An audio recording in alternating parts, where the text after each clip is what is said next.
Give me big old buckets of butterbeer. Give me big old barrels of butterbeer.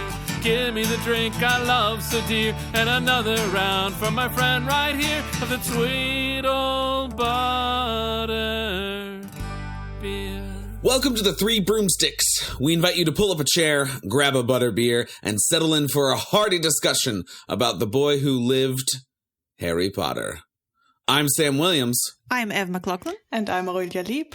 And today with us at the pub, we have the lovely, the greatest, our social media wizard, Jeff. Hi, Jeff. Welcome, Jeff! You know, I love all of those words, but you could just call me the greatest. The greatest is fine. You may refer to me as the greatest for the remainder of the show. Yes, thank you. Excellent. So, Jeff, I'm sure everyone knows you who's even remotely following the Harry Potter fandom. But just for those people who may need a refresher, could you tell everyone your Hogwarts house, how you discovered the lovely Harry Potter books, if you have a favorite book and a favorite character? See, there again, you're just gassing me up immediately. Like, everybody knows who I am. I barely have 1,000 Instagram followers, but I appreciate you so much. Oh, I'm sorry, barely 1,000. Yes, barely. Yes, barely 1,000. Can I get a sound bite of Ev saying that? Barely 1,000? I probably just did your accent so badly. I'm so sorry. Anyway, so about me, I'm a puff. Hi! I'll do Irvin's thing for him. Hi! I was waiting for it. Thank you. Favorite book. I jump around as far as favorites. I think I may have said that the last time I was on here with you guys, but my favorite book is definitely Order of the Phoenix. Apart from being the most, thank you. Well, apart from being the most substantial, I just love how really real it gets. As much as she is a deplorable human being, the character of Umbridge is so substantial. There's just so much to get into with her. And the fact that she becomes this catalyst for this student rebellion when it's a rebellion. All they're doing is learning to defend themselves against things that are somehow more evil than she is. And it's still rebellious. It's just, there's so many layers the more you peel it back, and we get Caps Lock Harry, we get unemployed Rita Skeeter, we meet Luna Lovegood, things finally get real at the Ministry, we get Bellatrix Lestrange. The downfall of Lucius Malfoy is hilarious to me for reasons which we won't get into now because that could be its own thing. It just, the more you get into with Order of the Phoenix, the more I think there really is to reassure me that it's my favorite book. And it's also the first book that I actually read, which kind of leads me into my journey with Potter. Because when it first came out, I knew that there was something really special about the series, but I lacked the patience and the focus to read chapter books when I was a child. So I was missing out on the books for the first 4. And after the 4th movie came out and I'd seen it a bunch of times, I know that the 4th movie isn't everybody's favorite. But I saw it a bunch of times. I had nothing to compare it to. I didn't know how much I was missing out on. But I knew I didn't want to wait for the next movie to come out to know what was going to happen. So my brother gave me the 5th book and said, if there's anything in here that's not clear to you, just ask me. And so I picked up the books. Yeah, I had questions. But yeah, who the hell is Ludo Bagman? Never mind. It's not going to, he said, don't worry, it's not going to come up again. Just forget it. Spoilers. So I picked it up from there. And fortunately, doing it that way, because of how the timeline worked out, I was able to attend the midnight release for Deathly Hallows. So I at least got to go to one of those. And it was fantastic. Fun fact about me, though, is I've been to 2 midnight releases at a bookstore. One of them was for the last Harry Potter book. Would anybody care to take a guess what the other one was? Hint, it was also the final installment in a series. Was it Breaking Dawn?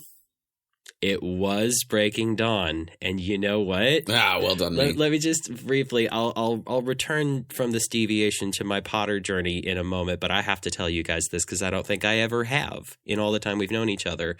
But I went to that event. I don't know why. I was wearing a black fedora with a white trim, black dress shirt with the sleeves rolled up, white suspenders, white tie, black dress pants, black shoes. Now I ask you, have I just described your image of any of the characters from the Twilight series? All of them. Okay, Sam says all of them. Anyone else? Does that even sound remotely close to a Twilight character to you? No, I was going to say none of them, but I also, it's been a while. I haven't actually read Twilight at all, so. Wow. Okay. I know. I don't recommend Twilight to people because it's good, even though I maintain the books are, it may not be the best story or the best characters, but the books are well written. Is the weird thing about Twilight. But I used to think I wasn't dressed like any of the characters. Having seen the films, I did think that I would have bought Eric at the prom at the end of the book. Like, that's what he would have worn. But the reason I bring it up is because they had a costume contest. And there were like 7 brunettes who all said they were Bella Swan, one blonde who I think said she was Rosalie. So I hopped up there and said, you know what? I'm dressed like Dr. Carlisle Cullen. That's who I'm dressed as. Oh, I forgot to mention the cane. There was a cane to go with this outfit. I had a cane, you guys. And you better believe I won that costume contest. And you know what my prize was? A t-shirt that was 2 sizes too big that said, I was bitten by Breaking Dawn. Okay. Wow. Mm-hmm. Mm-hmm. Incredible. At the midnight release for Deathly Hallows, I got nothing. I got a book and a whole bunch of spoilers from people who just couldn't wait to spoil the book right away. No, but gross. The rest of the party was very fun. But as far as the rest of my journey with Harry Potter, once I had finally learned to start appreciate the books, and I got the audiobooks, which audiobooks were a revelation for me thanks to Harry Potter because it meant that I could enjoy books while I was working. So audiobooks became my chosen way of consuming books for a long time. That also led me to podcasting, which is what led me to a lot of shows like Mugglecast and Alohomora and other programs where it was another revelation to me that there were whole programs out there like this one with people who wanted to talk about the things that I was also passionate about. And it took a couple more years, but eventually I ended up having a chance to be a host on a podcast myself when I got picked up for the hosting roster for Speak Beastie. I know that Fantastic Beasts isn't everybody's favorite wing of the fandom, but being on Speak Beastie was something that I'm still really glad that I had a chance to do. And that led me to one of my favorite things about fandom participation, which is if I had not been on Speak Beastie, I would not have done a crossover with WZRD Radio, which is what led to me finally stepping into the world of Wizard Rock. And now because of being a Wizard Rocker in my own right, the music that I've created for that so far has taken me from literally one end of the country to another. And I'll always be glad that it happened the way that it did. Which is why I said people in the fandom space will surely know you. if they are in Oregon, Colorado, Ohio, Illinois, Tennessee, Florida, or Massachusetts. I probably left out 1 or 2 states. I didn't think Texas too. And now it's going to be in Missouri this summer. Yes, it's going to be in Missouri. It's amazing to have an actual rock star on the podcast today. Not just our social media manager, but a real Wizard rock star. So yeah, and pretty good. You know, it's funny is I think the last time I was here, I was teasing Irvin because at that point it was the early days of the podcast, and it was very early days for me for Wizard Rock, so I didn't really have much out at the time. But now I've got a lot out. I've traveled far and wide, and I have a million stories from the road. So now I was a baby Wizard Rocker last time I was with you guys on an episode, but now I feel like a proper, Wizard Rocker. So you're at least like a middle schooler kind of Wizard Rocker? Oh, yeah. Oh, excellent. Oh yeah, I'm at least like I've performed in at least one library show. I've had at least one experience performing Wizard Rock that has gone very badly. I have performed at LeakyCon 3 times. So Damn. I know. Especially that last one in Portland was unexpected because I was already planning to be there to panel. And then they got in touch with me last minute and said, hey, how would you like to play our main stage? And I was like, yeah, that would be great. Hey, since I'm playing music I wrote to entertain your attendees, will you buy my plane tickets? And they were like, nah, we're not going to do that. And I only tell this story because to me, this isn't just about something good happening to me. This is a testament to how strong the fandom community is when you need them to be there for you. But on 2 occasions in my life, I had the opportunity to travel and perform, but travel expenses being what they are, I felt that I had to turn to crowdfunding in order to make it happen. And just in the case of that last LeakyCon in Portland, I reached out to the fandom community and I was very honest about what was happening and why. And I said, I expect nothing but well wishes from other people. But if other people have it in their hearts to help me to get there, I would appreciate it. And I'm not kidding.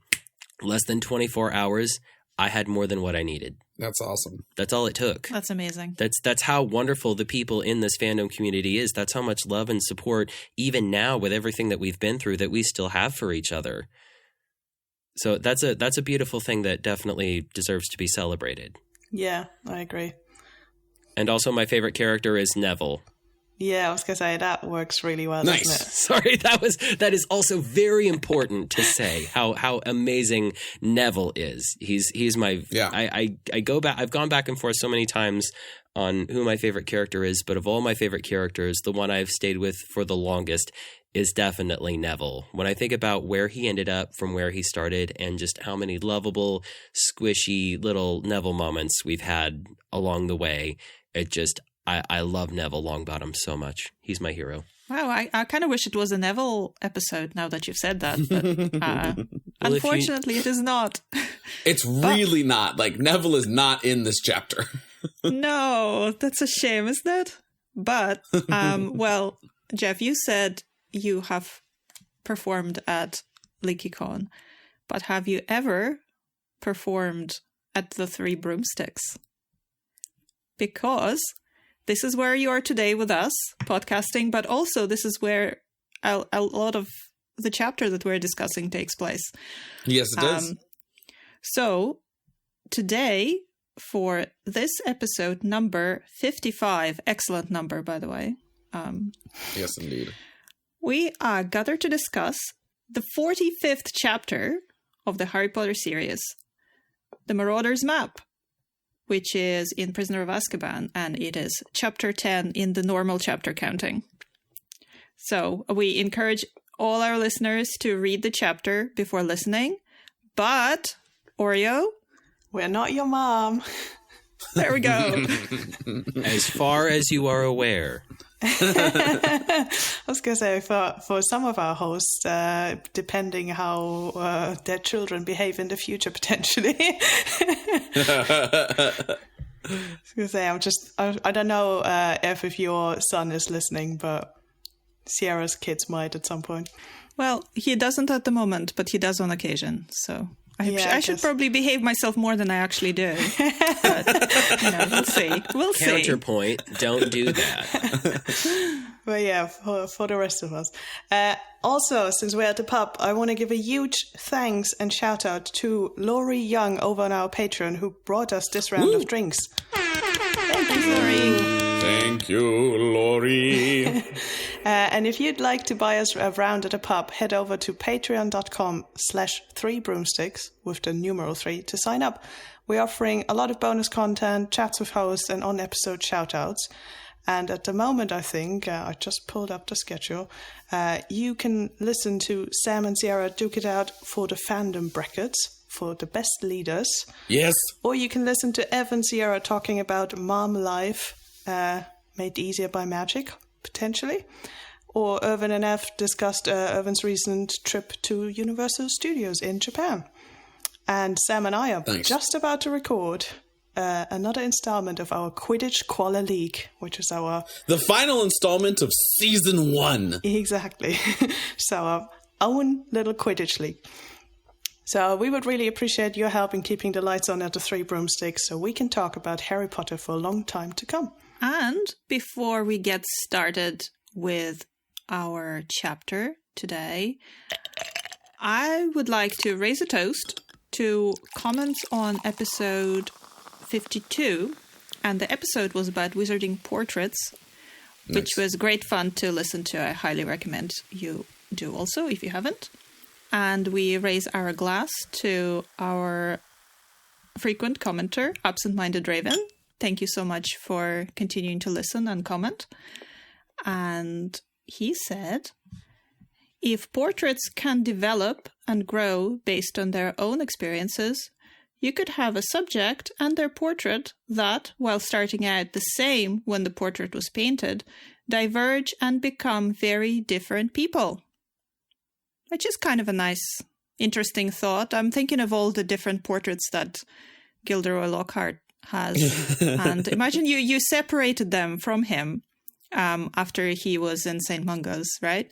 And all his various fans have all these different portraits, and then they kind of diverge personality-wise from him. It's like he's assembled the multiverse of Gilderoy Lockhart. Oh my gosh. I know, right? That's the multiverse of madness. Can you imagine every different alternate, take of Gilderoy Lockhart, and yet each of them is obsessed with how great his hair looks? And having the best smile. 5 times he did. Has anybody seen the John Malkovich movie where they go inside his mind? No.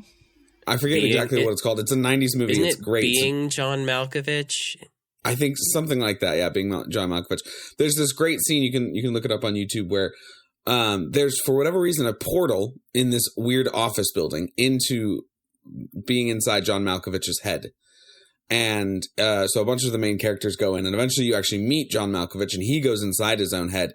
And every single character and every single memory of him is played by him. So it's John Malkovich dressed in drag with a slim red dress on a piano. He's a waiter. He's being divorced, etc., etc. And that's how I imagine it would be in this little spin-off of Gilderoy's multiverse, where he just goes in every single iteration of any character. All the cliches is just Gilderoy Lockhart and Kenneth Branagh running around. You know what? Give it a few years, and we would have it as a mini-series on Disney or something.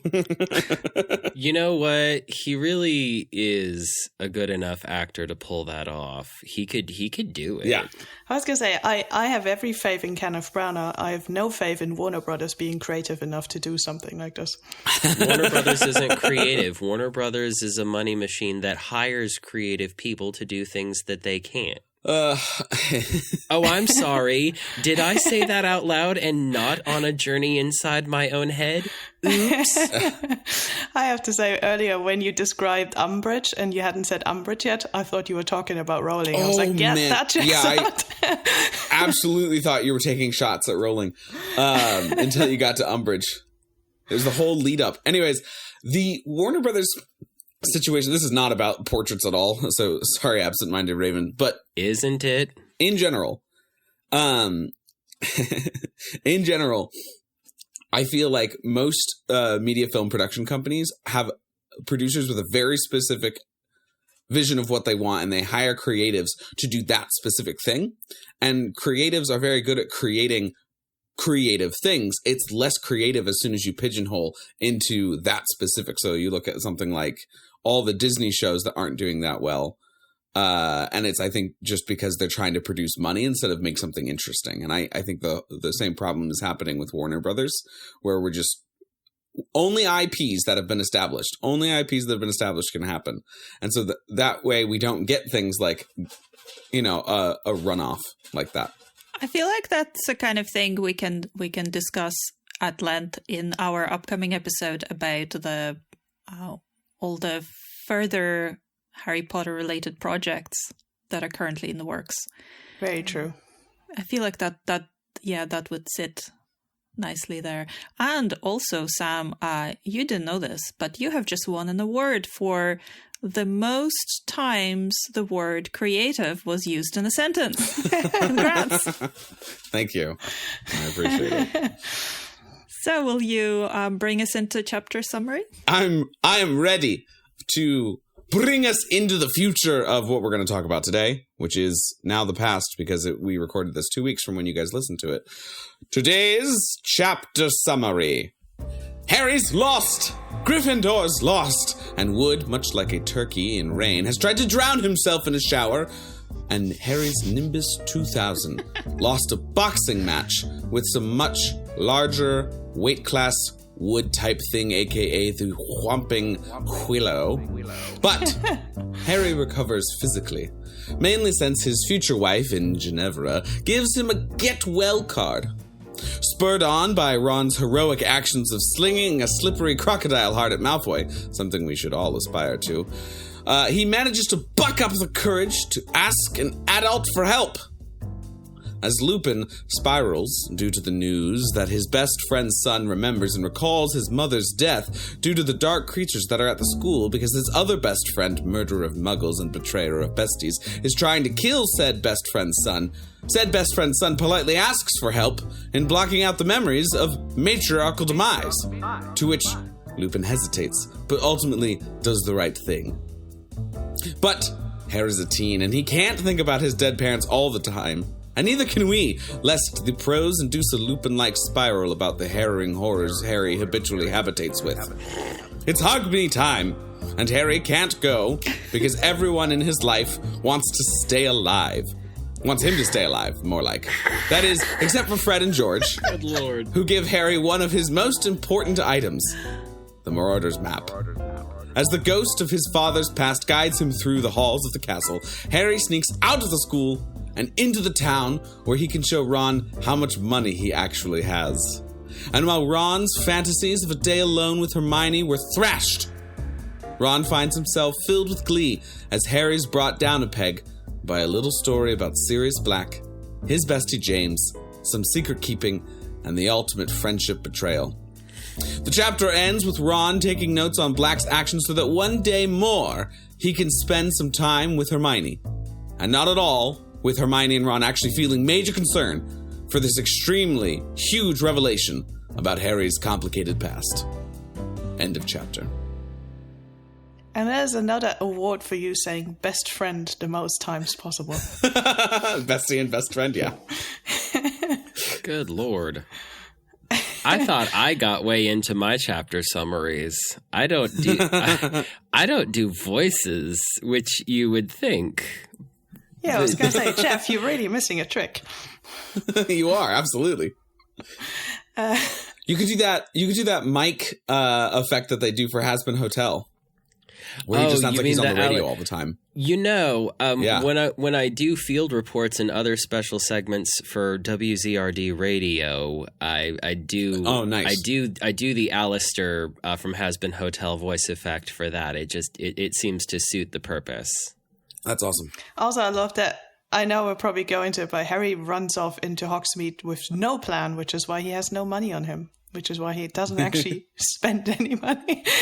That is the way of the Gryffindor. No plan.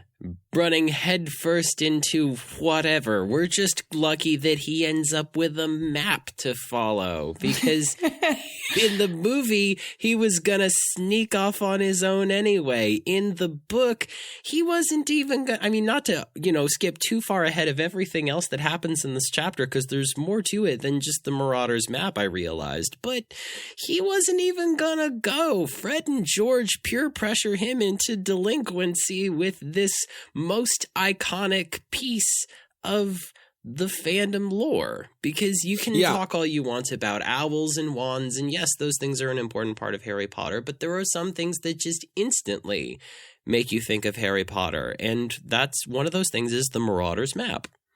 Absolutely. Aurelia, I would really love a little side video series on our social media of you walking through my chapter summaries piece by piece and correcting them for accuracy. Sure.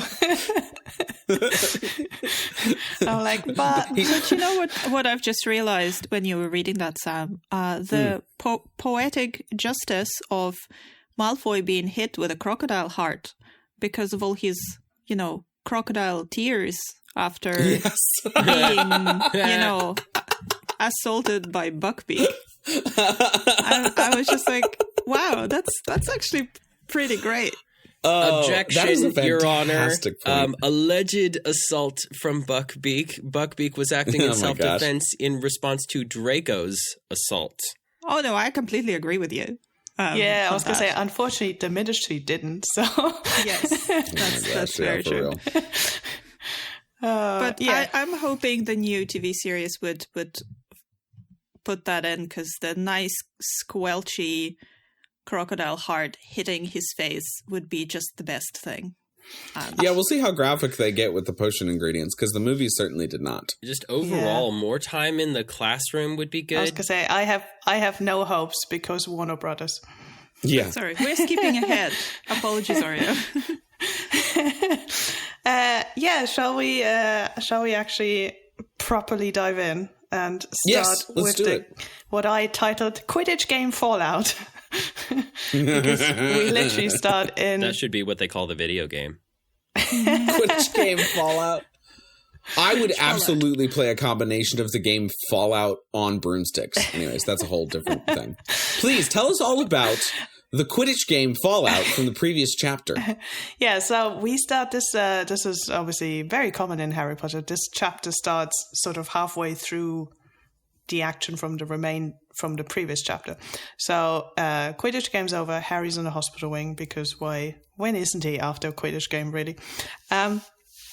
But as Samsol reminded us kindly, his Nimbus 2000 is broken. He still has the pieces. But I was wondering, because I don't think we ever really see Harry being attached to physical things, much at least. Is this the first gift or expensive possession that Harry loses? Because obviously growing up with the Dursleys, he didn't have much. So is this the first time he has to grieve over a thing, so to speak? I mean, maybe parental love.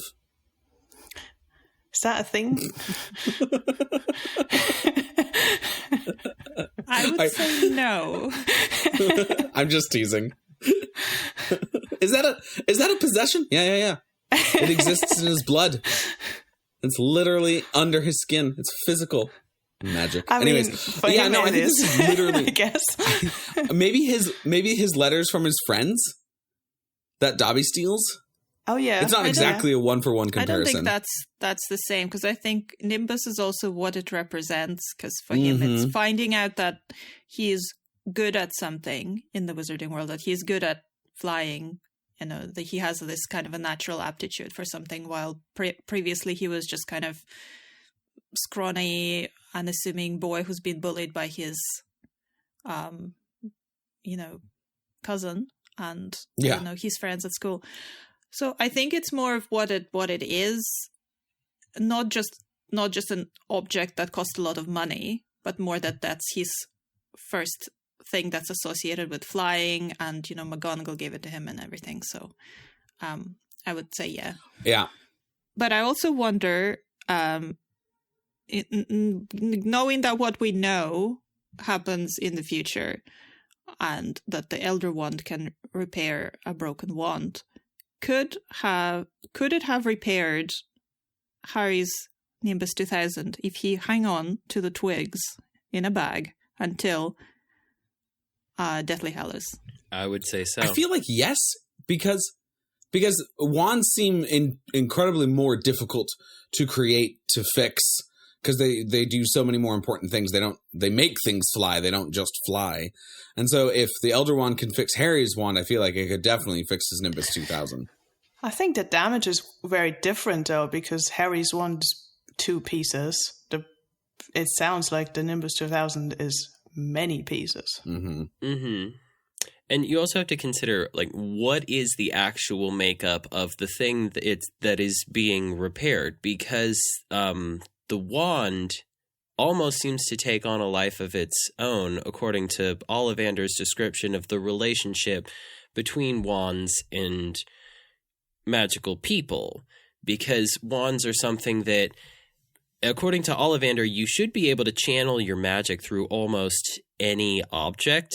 And even though there are some wizards and witches that can use nonverbal spells and some can't, and not everyone can do all the same spells, and some, like Dumbledore or Voldemort, can apparently use their magic without actually having a wand in their hand.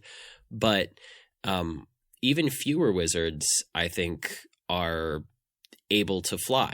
I don't think they all do. So I think that just like there's a relationship between the witch or wizard in question and their wand, there would probably also be one between them and their broom. But brooms don't have a core that comes from a living, breathing, magical creature. And you don't channel spells or the same kind of magical energy through a broomstick. But you still, I think at some point, I always end up using the term magical energy to substitute anything more definite because we don't get definite answers to these questions.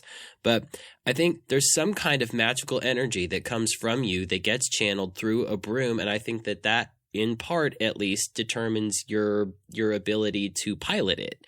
And so Harry, I think, has a very, very close affinity, a very close relationship with his Nimbus 2000. So the Elder Wand might be able to repair it, but I don't know if it would fly the same necessarily. It might even fly better. That's true. That's an interesting point. I'm wondering if one of them is the physical damage, and then obviously there's spells put upon brooms to make them, fly and everything. Yeah, so. That's a good point, too. Although we don't know if there are any spells put on wands. Yeah. Or if Ollivander's just, drilling holes with muggly. Like, he gets a little drill bit, puts in, and then puts in the core, and then covers it in frosting so that you can't see the hole. And then that's how wands work. Did you just say covers it in frosting? It's how you do cupcakes. That's filled cupcakes. That's fine. Anyways, yes. Are you saying wands have a creamy center?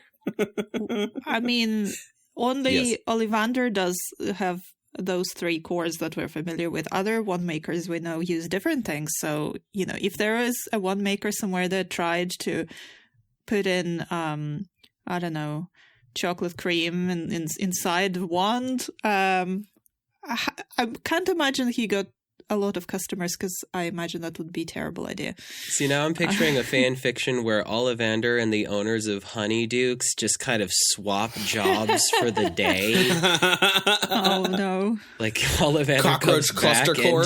and all the wands are made of chocolate, and you don't choose it by giving it away. You choose it by taking a bite out of licking the it. wand and figuring out, yes, because you must they do lick have something licorice before. wands. Well, yeah. That already exists, so See, That's can have true, other and ones. they make licorice with stuff in the middle. You could do it with a licorice wand. Sure, you could. Yeah. And they do crossovers sometimes, how companies do. Yeah. We partnered with this company. I think it would work one way where they could be we have this special licorice wand collaboration with Ollivander's this month. But I'm not sure it works just as well the other way around.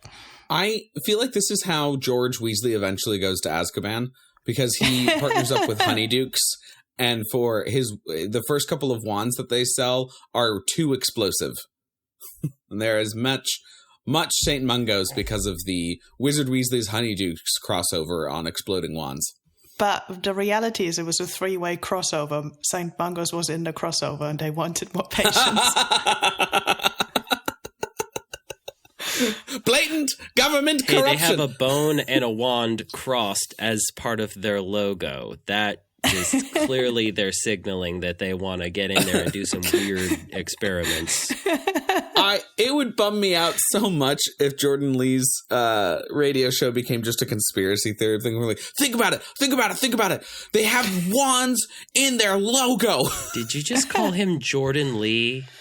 Lee Jordan. So sorry. I did it from like, the way that you would list a student. So Jordan, comma, Lee. Yeah, okay, we believe you. I hope McGonagall got her money back for the Nimbus 2000 because I don't understand why when you have magic and you can pretty much, as we know, make the broom do whatever you need it to in terms of what it's constrained to do in flight. I don't know why as soon as a broom is unseated, it doesn't just immediately lower itself all the way to the ground. Sam. Well, I guess we don't know how close the Whomping Willow is to the Quidditch pitch. I gotta say, if it's very close, that's real stupid. Yeah, but I mean, it's Hogwarts, so I'm not ruling it out. Okay, fair. Well. I know Well how said, Aurelia. McGonagall got her money back. She stole it as a cat. When the Whomping Willow hit that broom, it triggered something, and then an owl dropped a letter in front of her that said, "We are attempting to reach you because of your broomstick's extended warranty." Oh my gosh, that's really funny. Amazing. But do you think a Whomping Willow is covered in any sort of insurance package? No, not at all. They're like, it's a Whomping Willow. This is what it's made to do. Oh, you know what? No, because insurance policies don't cover acts of log. I tried. Well done. I have never thought about the fact that McGonagall could literally be a cat burglar, so now I hope that she just goes and steals the money. A cat burglar. Oh my god. Oh, I have to say, this is the first episode I'm recording this year, and I've missed it. And also, we're on point 1 in the doc, and it's like we've derailed 40 minutes like in. 5 Yeah, times. we were going to say so on point because I'm the one Yeah, we were. who has the least amount of time. Anyways, moving on. Aurelia, you have a note here about Oliver, the sports guru Wood. I thought you were going to tie it back to trees again, but anyway, yes. So I think I took a hard left. I usually, when I do rereads now, I start with book 4 because I read books 1, 2, 3 so many times on the way for book 5 back in the day, and I'm like, I remember everything. So whenever we do chapters of book 1, 2, and 3, I have like, oh, I forgot how very passionately insane Oliver Wood is about Quidditch.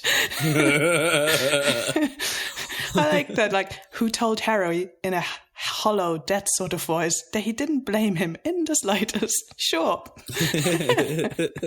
Oh, you blamed him. You blamed him very much. Yeah. I also like that they describe him as having a manic energy, and I just wish they kept his character in the movies for longer because I know. it would have been brilliant. So that is on the Quidditch, really, because now we're swiftly moving on into the darker topics, really. It's Grim. about death. It's about death now. No more Quidditch, just death.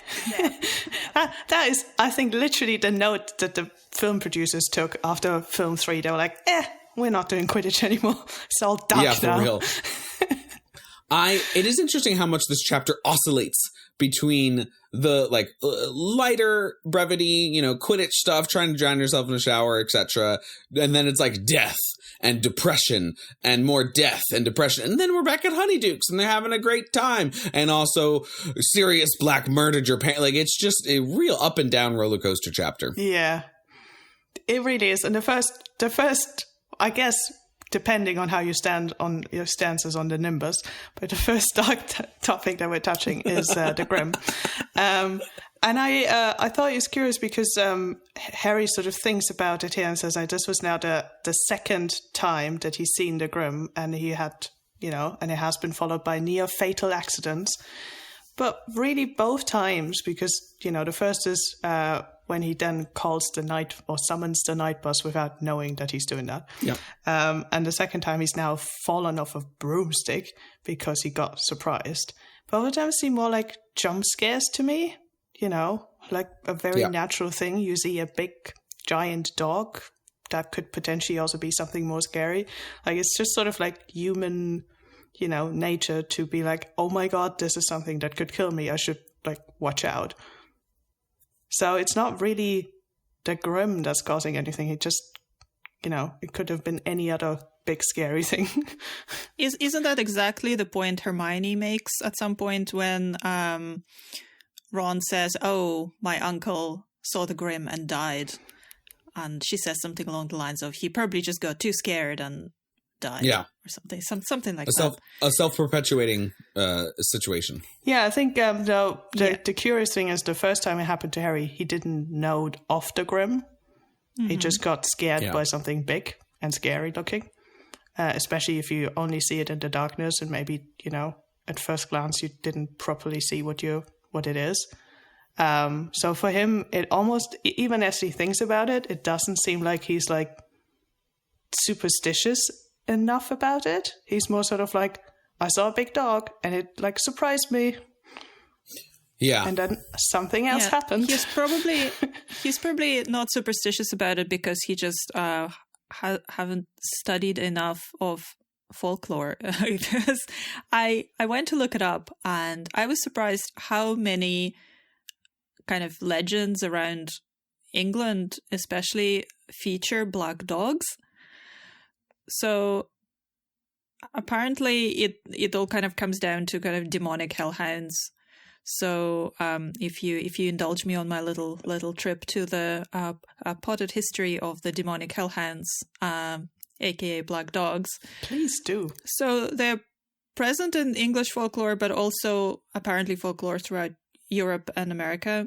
And it's usually features as an unnaturally large black dog with glowing red or yellow eyes, and often connected with the devil.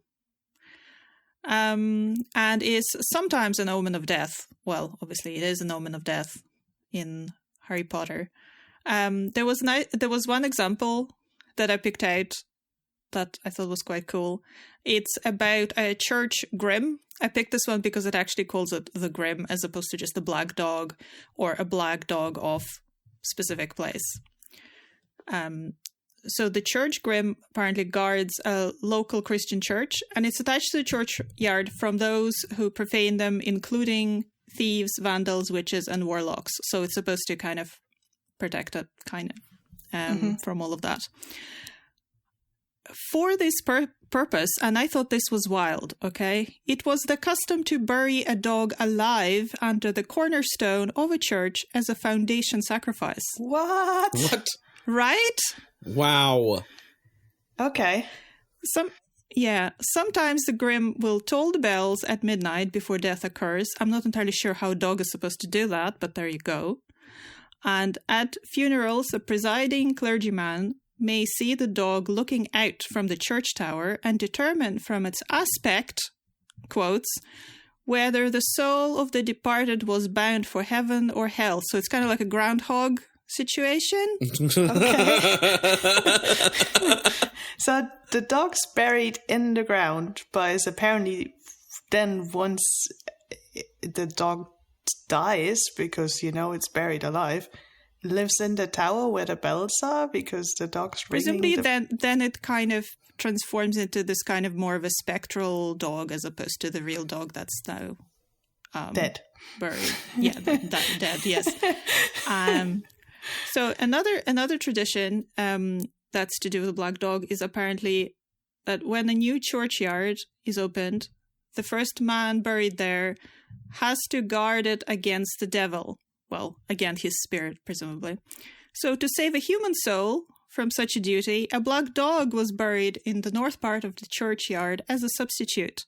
Just a lot of sacrificing of dogs is what I'm seeing here. Okay. I know. And you kind of expect it to be more of a pagan thing, but there is loads and loads of various stories about, the black dogs. So listeners, if you're interested, there's loads. Like, I was surprised how much there is about the black dogs. So phenomenal research. Talking about dark subjects. Yeah. Continuing with the death. Man, that's an exceptionally good research. Really well done.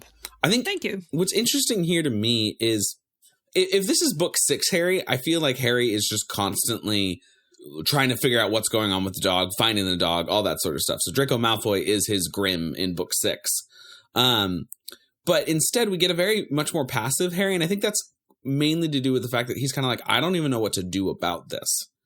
And And so, when he sees like Crookshanks and the dog, he's like, okay, that's weird. This dog keeps showing up in my life, but he's passive about it.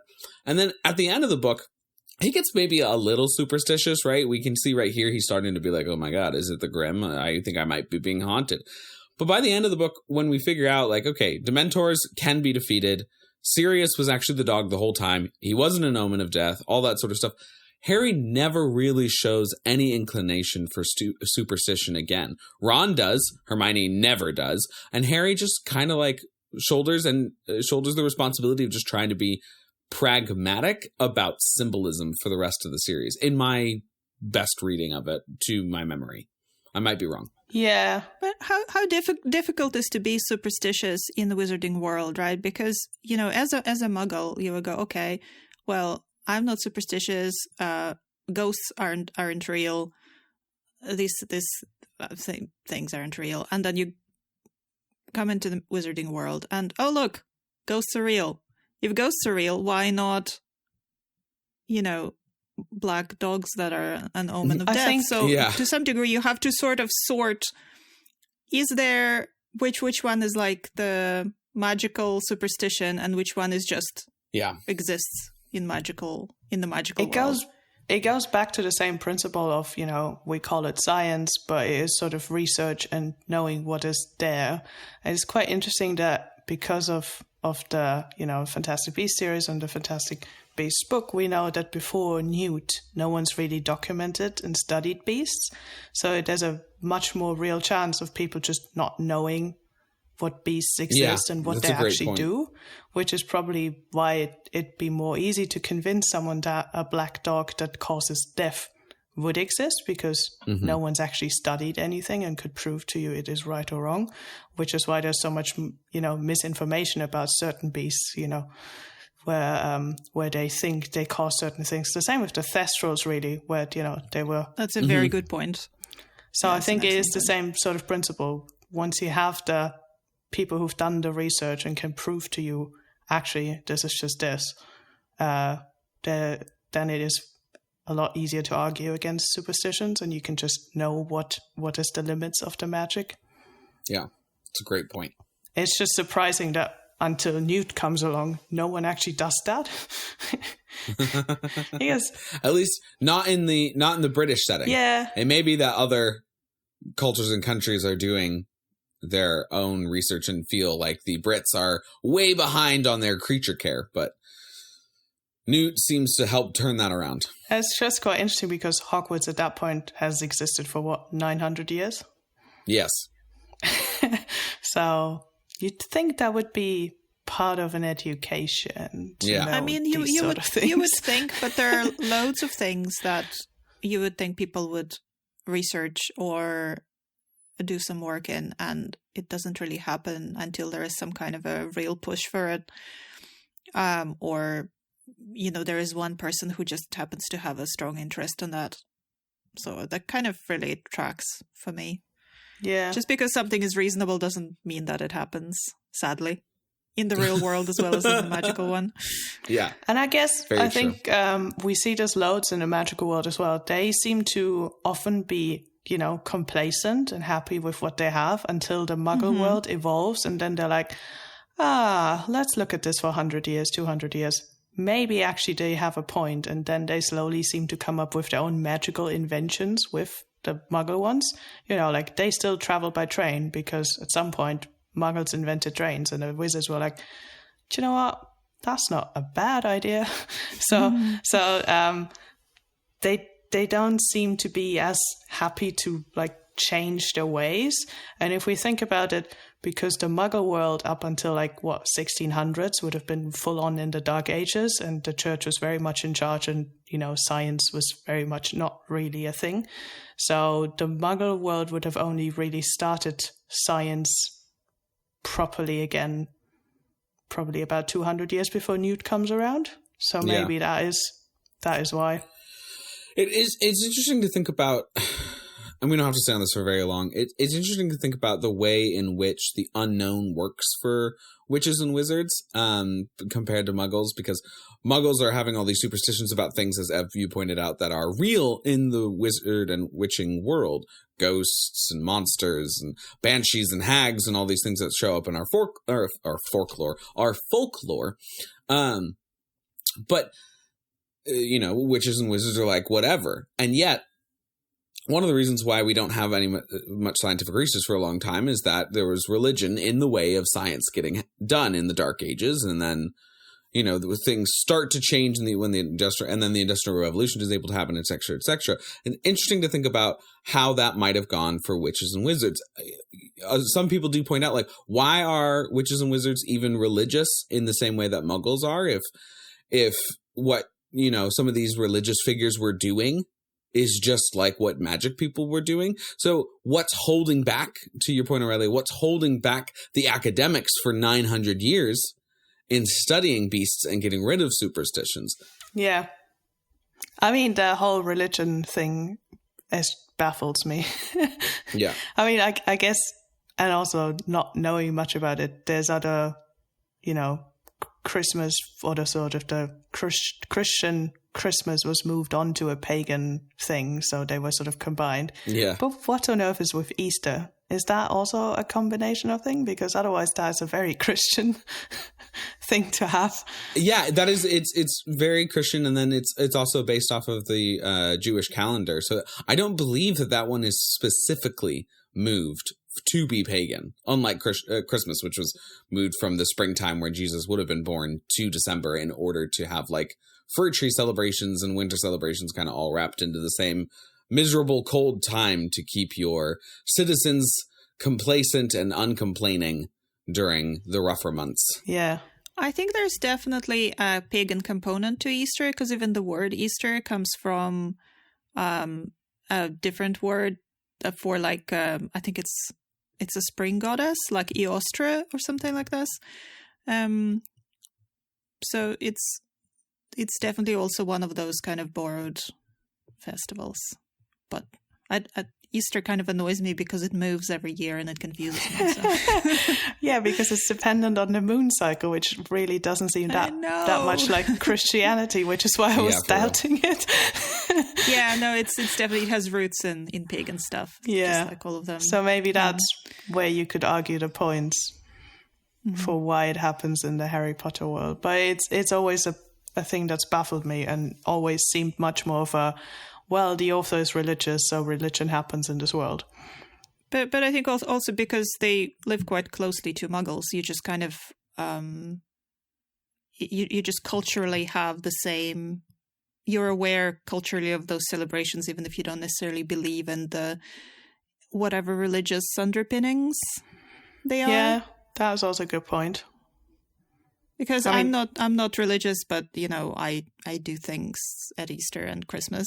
I don't particularly think of the religious component. I just do it because this is when, people have decided to stop and celebrate something, and I'm all for celebrating and having extra chocolate, sometimes in egg form, sometimes in other form. It's all good for me. So, and you get a day off from work, so yeah. Exactly. That's so always I nice. can see why wizards would be up for it as well. Yeah, good point.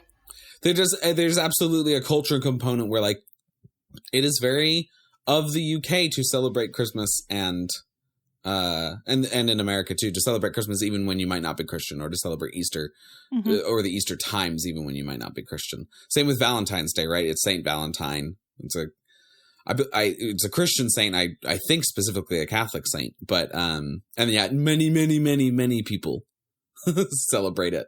So that could also be it.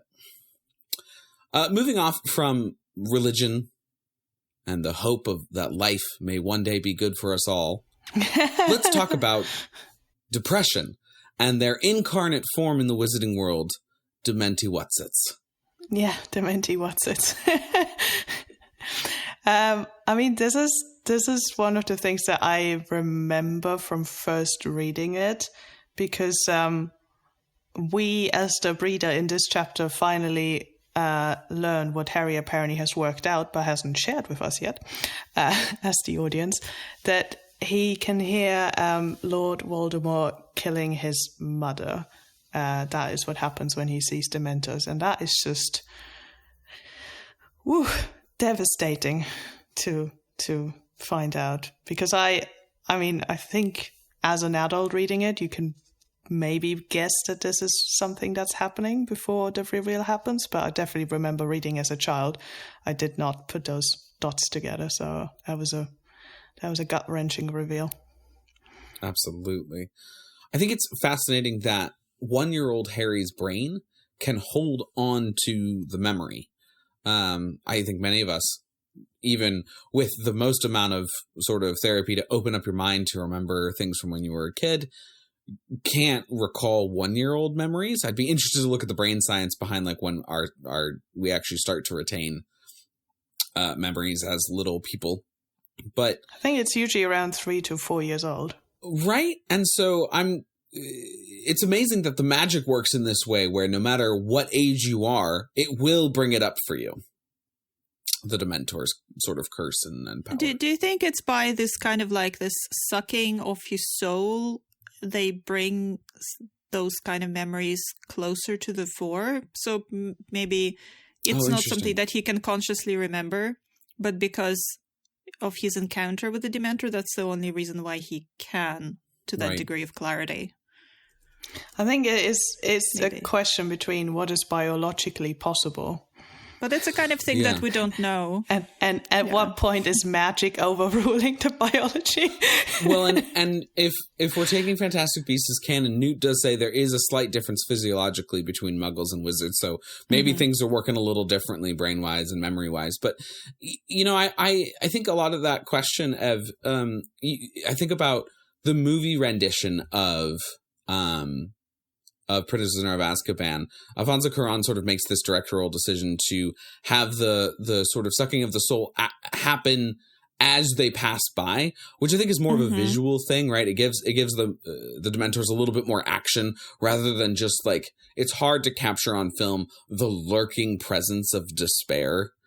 And so he gives this kids movie a actionable moment, but I'm not sure that they're actively like doing the sucking soul thing in the books. And so to me, it was always split. The Dementors have this ability to depress you.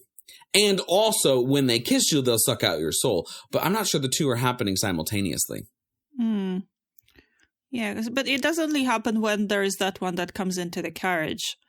So I guess we don't really know. Yeah. But from the biology point of view, I think there is actually so much we don't understand about how memory works that, I'm kind of happy to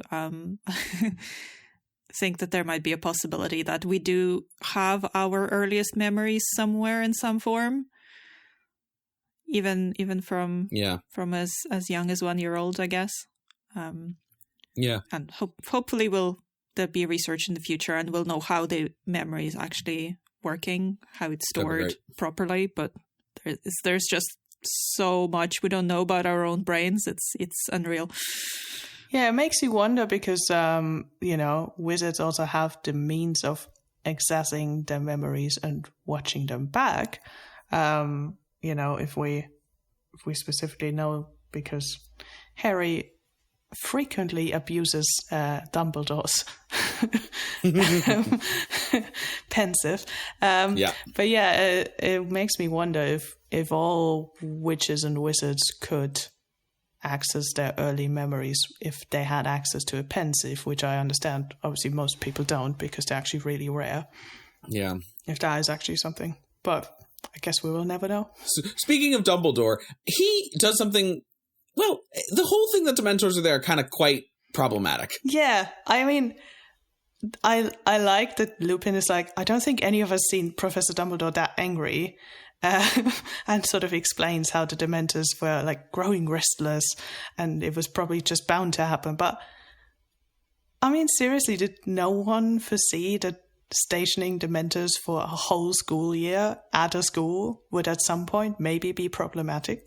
Like at all? Like, Like Right. how I put in the notes here. I don't have to be Trelawney to predict this. This was not going to go well. I think Dumbledore foreseen this, and that's why he was so against it. But he was still forced to put them there by the Ministry. That's kind of how I read it. Well, and I think that it's kind of one of those things where Dumbledore realizes that he doesn't really have any jurisdiction outside of the school.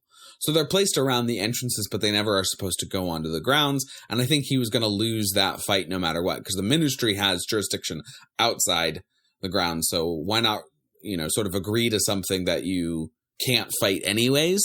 Try and keep Fudge a little happier, make it feel like Fudge got a little bit of a win. But it's really highly irresponsible of Fudge to place Dementors near minors in any way, shape, or form. We all know that teenagers take a lot of risks, that their prefrontal cortex isn't fully developed, and so they're much more lizard brainy in terms of reactions and emotions and thoughts than fully formed human beings who can think a little bit more logically and think down the road and have empathy and all that sort of stuff. So with that being the case, you can't then put soul-sucking monsters who bring up your worst, thoughts and depression. So you think about Luna Lovegood is in her second year and her mother is dead. And so she has to relive that every time she goes by them. Yeah. Neville Longbottom has to relive whatever his most horrible moment is, whether it's being told that his parents are dead or being dropped by his uncle or whatever. There's all of these terrible, terrible things that happen. Any child who might be beaten by their parents have to relive that. It becomes a giant problem. It's very, very, very stupid and irresponsible for the Ministry to have done this, especially given the fact that what's their long-term solution?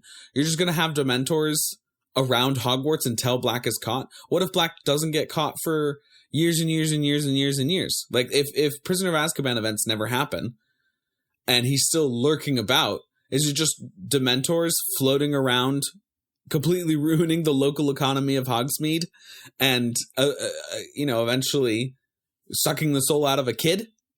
Thankfully, he sees reason at the end, which is very out of character for Fudge, and sends them back to Azkaban. But whew, come on now.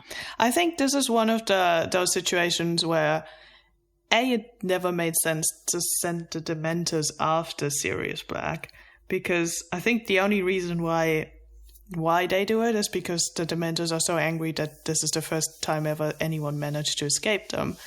But it wasn't the Dementors that captured Sirius Black or any other, or the other, people in Azkaban. It was Aurors. So why are we suddenly relying on Dementors to capture someone? Yeah. When we've never done it before. And also, it's just sending Dementors out in I think everywhere. I mean, we know that they're stationed outside of Hogwarts, but I think we can presume they're also elsewhere in the country. Just for all the reasons you've just listed, can't be good, especially in a wizarding society that has, for most of the adults, we can assume, lived through the first war with Voldemort, potentially was around for the Grindelwald years and has terrible memories from that. So it seems highly irresponsible, and it was probably one of those things that politicians pitch to you. I was like, it'll just be a short term. We'll capture him in a week, 4 weeks tops. Just we'll sign it off. We make an exception.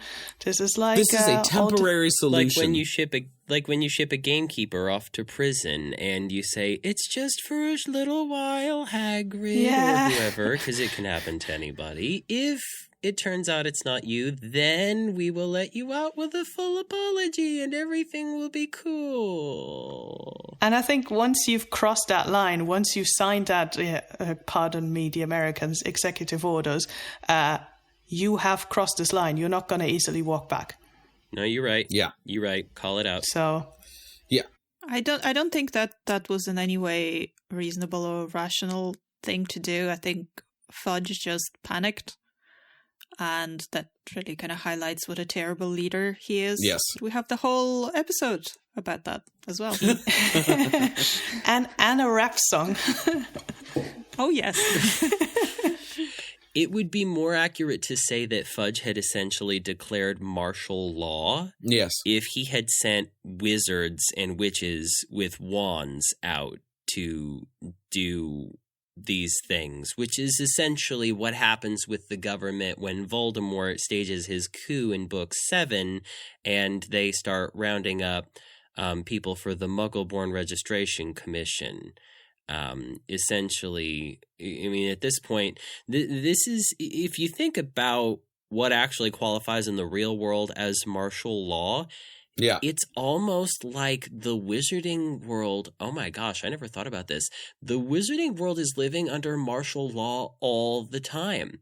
Because there is no division between the government and the military. They don't have a proper military because these countries are not accustomed to being at war with each other. All the wars that we hear about in the wizarding world are either between magical creatures of some kind and humans, like the Giant Wars or the Goblin Rebellions, or the wars are civil wars, like when Grindelwald tried to take over or when Voldemort tried to take over. So you don't hear that much about wizarding, like the wizarding community of the United Kingdom being at war with the wizarding community of other countries, but technically speaking, since there's no clear division between the government and the military, the wizarding community is living under martial law all the time. It's just a more peaceful version of it. Well, I think there's some slight variations there. We have essentially 3 divisions of law enforcement activities. We've got the Magical Law Enforcement Squad, which Fudge used to lead, I think.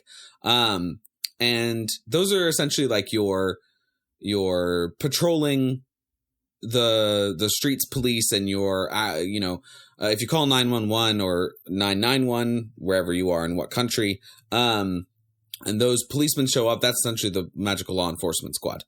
Then you've got your jailers. That's the people that are at the jail, like your warden and the other members that are not quite police officers. And those are your Dementors. And then we have the Aurors, and they essentially act as like the higher up detectives for the police office and also the FBI /CIA / MI5. And so you're right, there's no proper military order. If I agree with you, if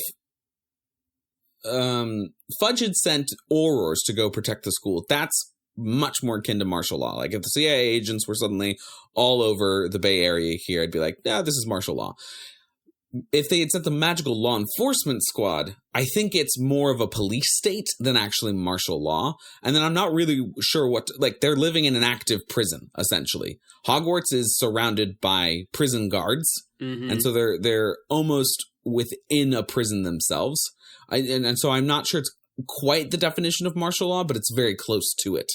Right. And see, the division of different departments within the ministry, that's not a division between a military and law enforcement. That's just different types of law enforcement. And law enforcement in the real world already does that. That's why there's, some people work in some law enforcement deals in burglary, some in sex crimes, some deals in vice. And that's just, different precincts, different responsibilities. But there is still no clear division between a military and law enforcement, and they need to create those things. And also, I'm sorry, it bothers me that they think it's a good idea to have the ones who enforce the laws, the ones who write the laws, and the ones who are chosen to lead. You can't have all of those people in one building. It just makes it way too muddy. Even if you give them each their own office or even their own floor, it just sends a very clear message that it all gets kind of mixed up sometimes. Because when there was a fiasco at the Quidditch World Cup, you had people from every different kind of department. Amos Diggory was there. He's not a law enforcement official. He deals with magical creatures. That's different. But they all showed up when something bad happens, and I think that's just how they're used to solving problems. When something bad happens, whoever gets the call first gets to handle it.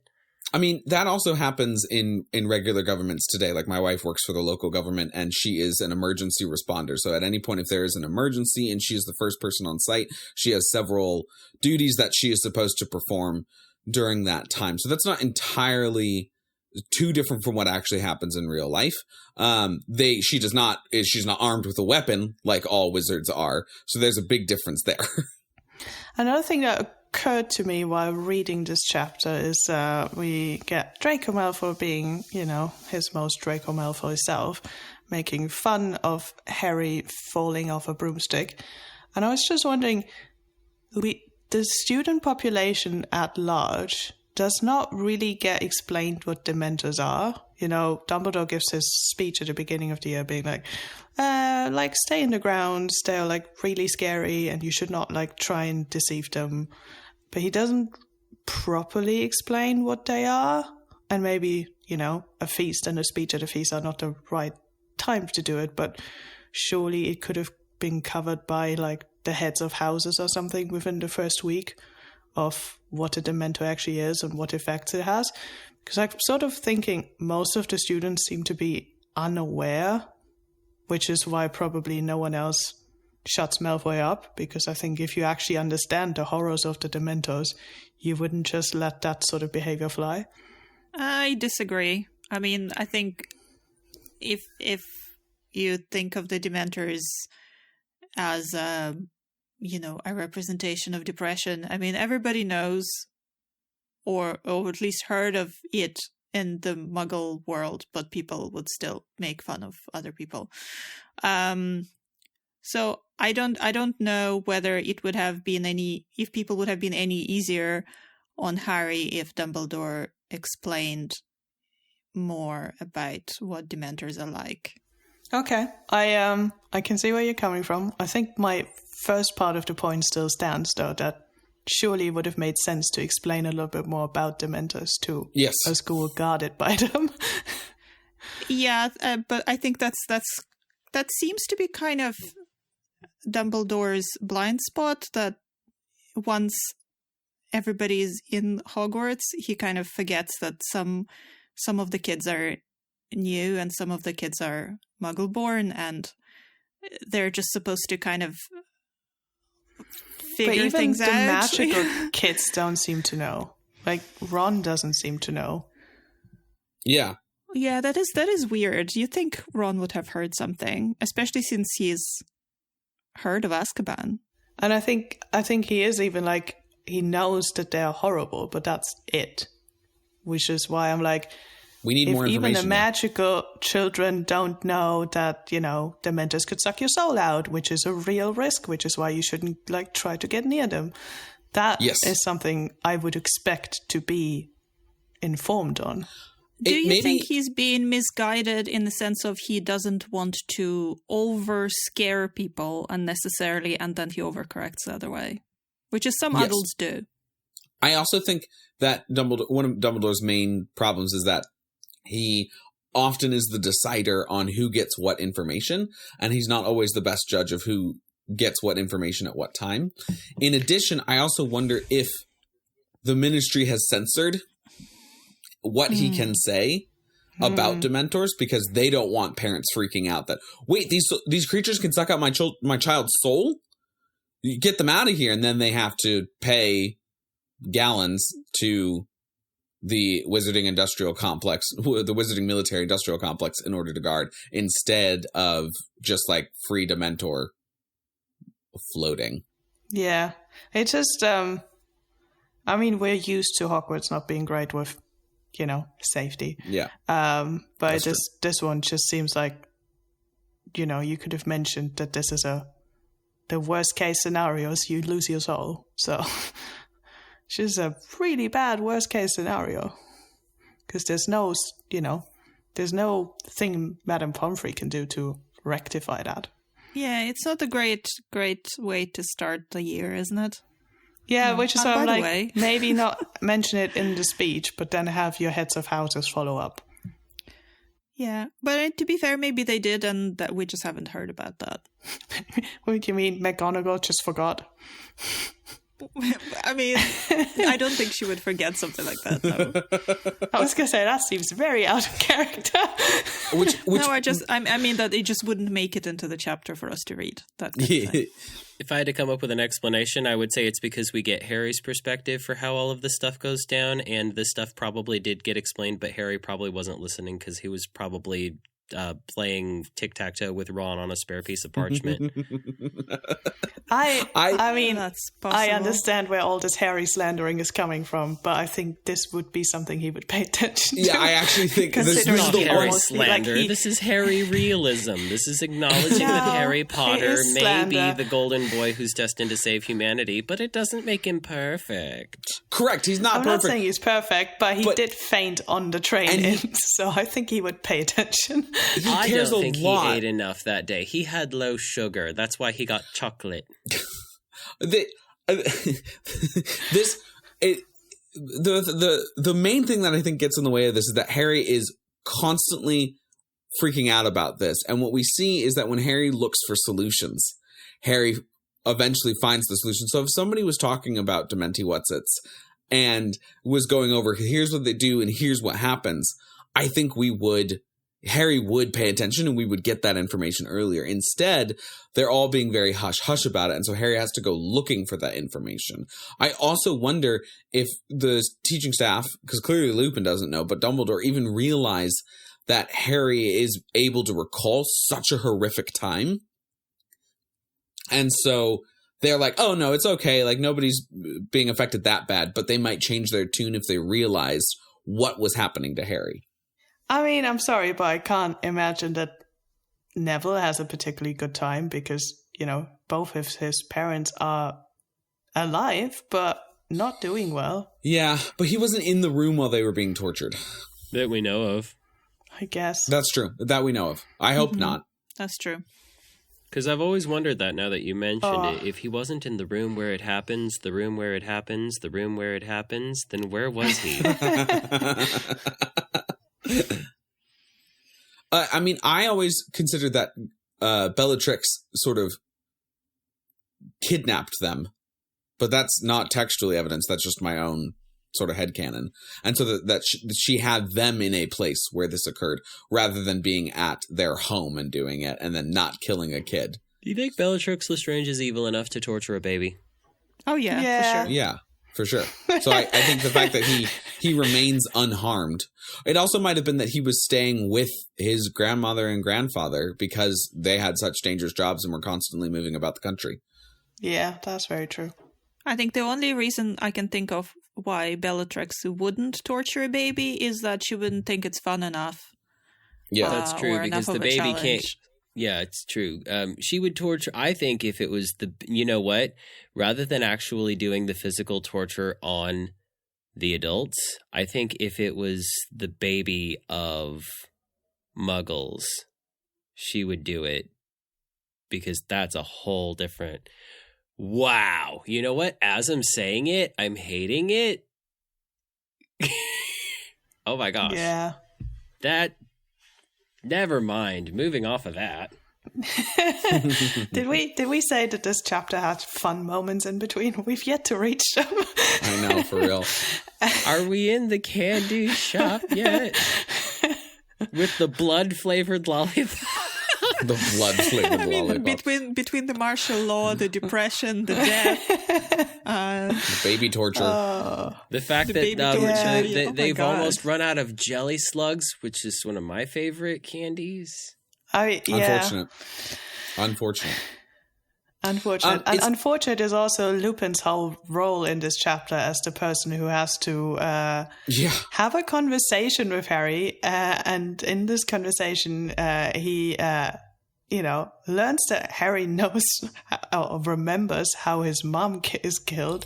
And also, seconds later, they're talking about Sirius Black. Like, Lupin's just not having a good time in this chapter.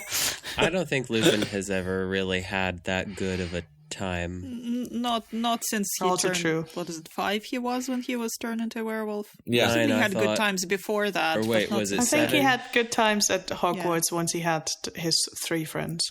Yeah, and then, when he gets married to Tonks, I'm sure that he has a much better quality of life up until she gets pregnant, and then he comes back and it's fine again, and then he dies. So, maybe 6 minutes of good times total over the course of his life. Yeah. Yeah, well, if it isn't consequences of some good times with Tonks. Quick internet search says that he was bitten just before his 5th birthday, so 4 going on 5. I thought he was older than that.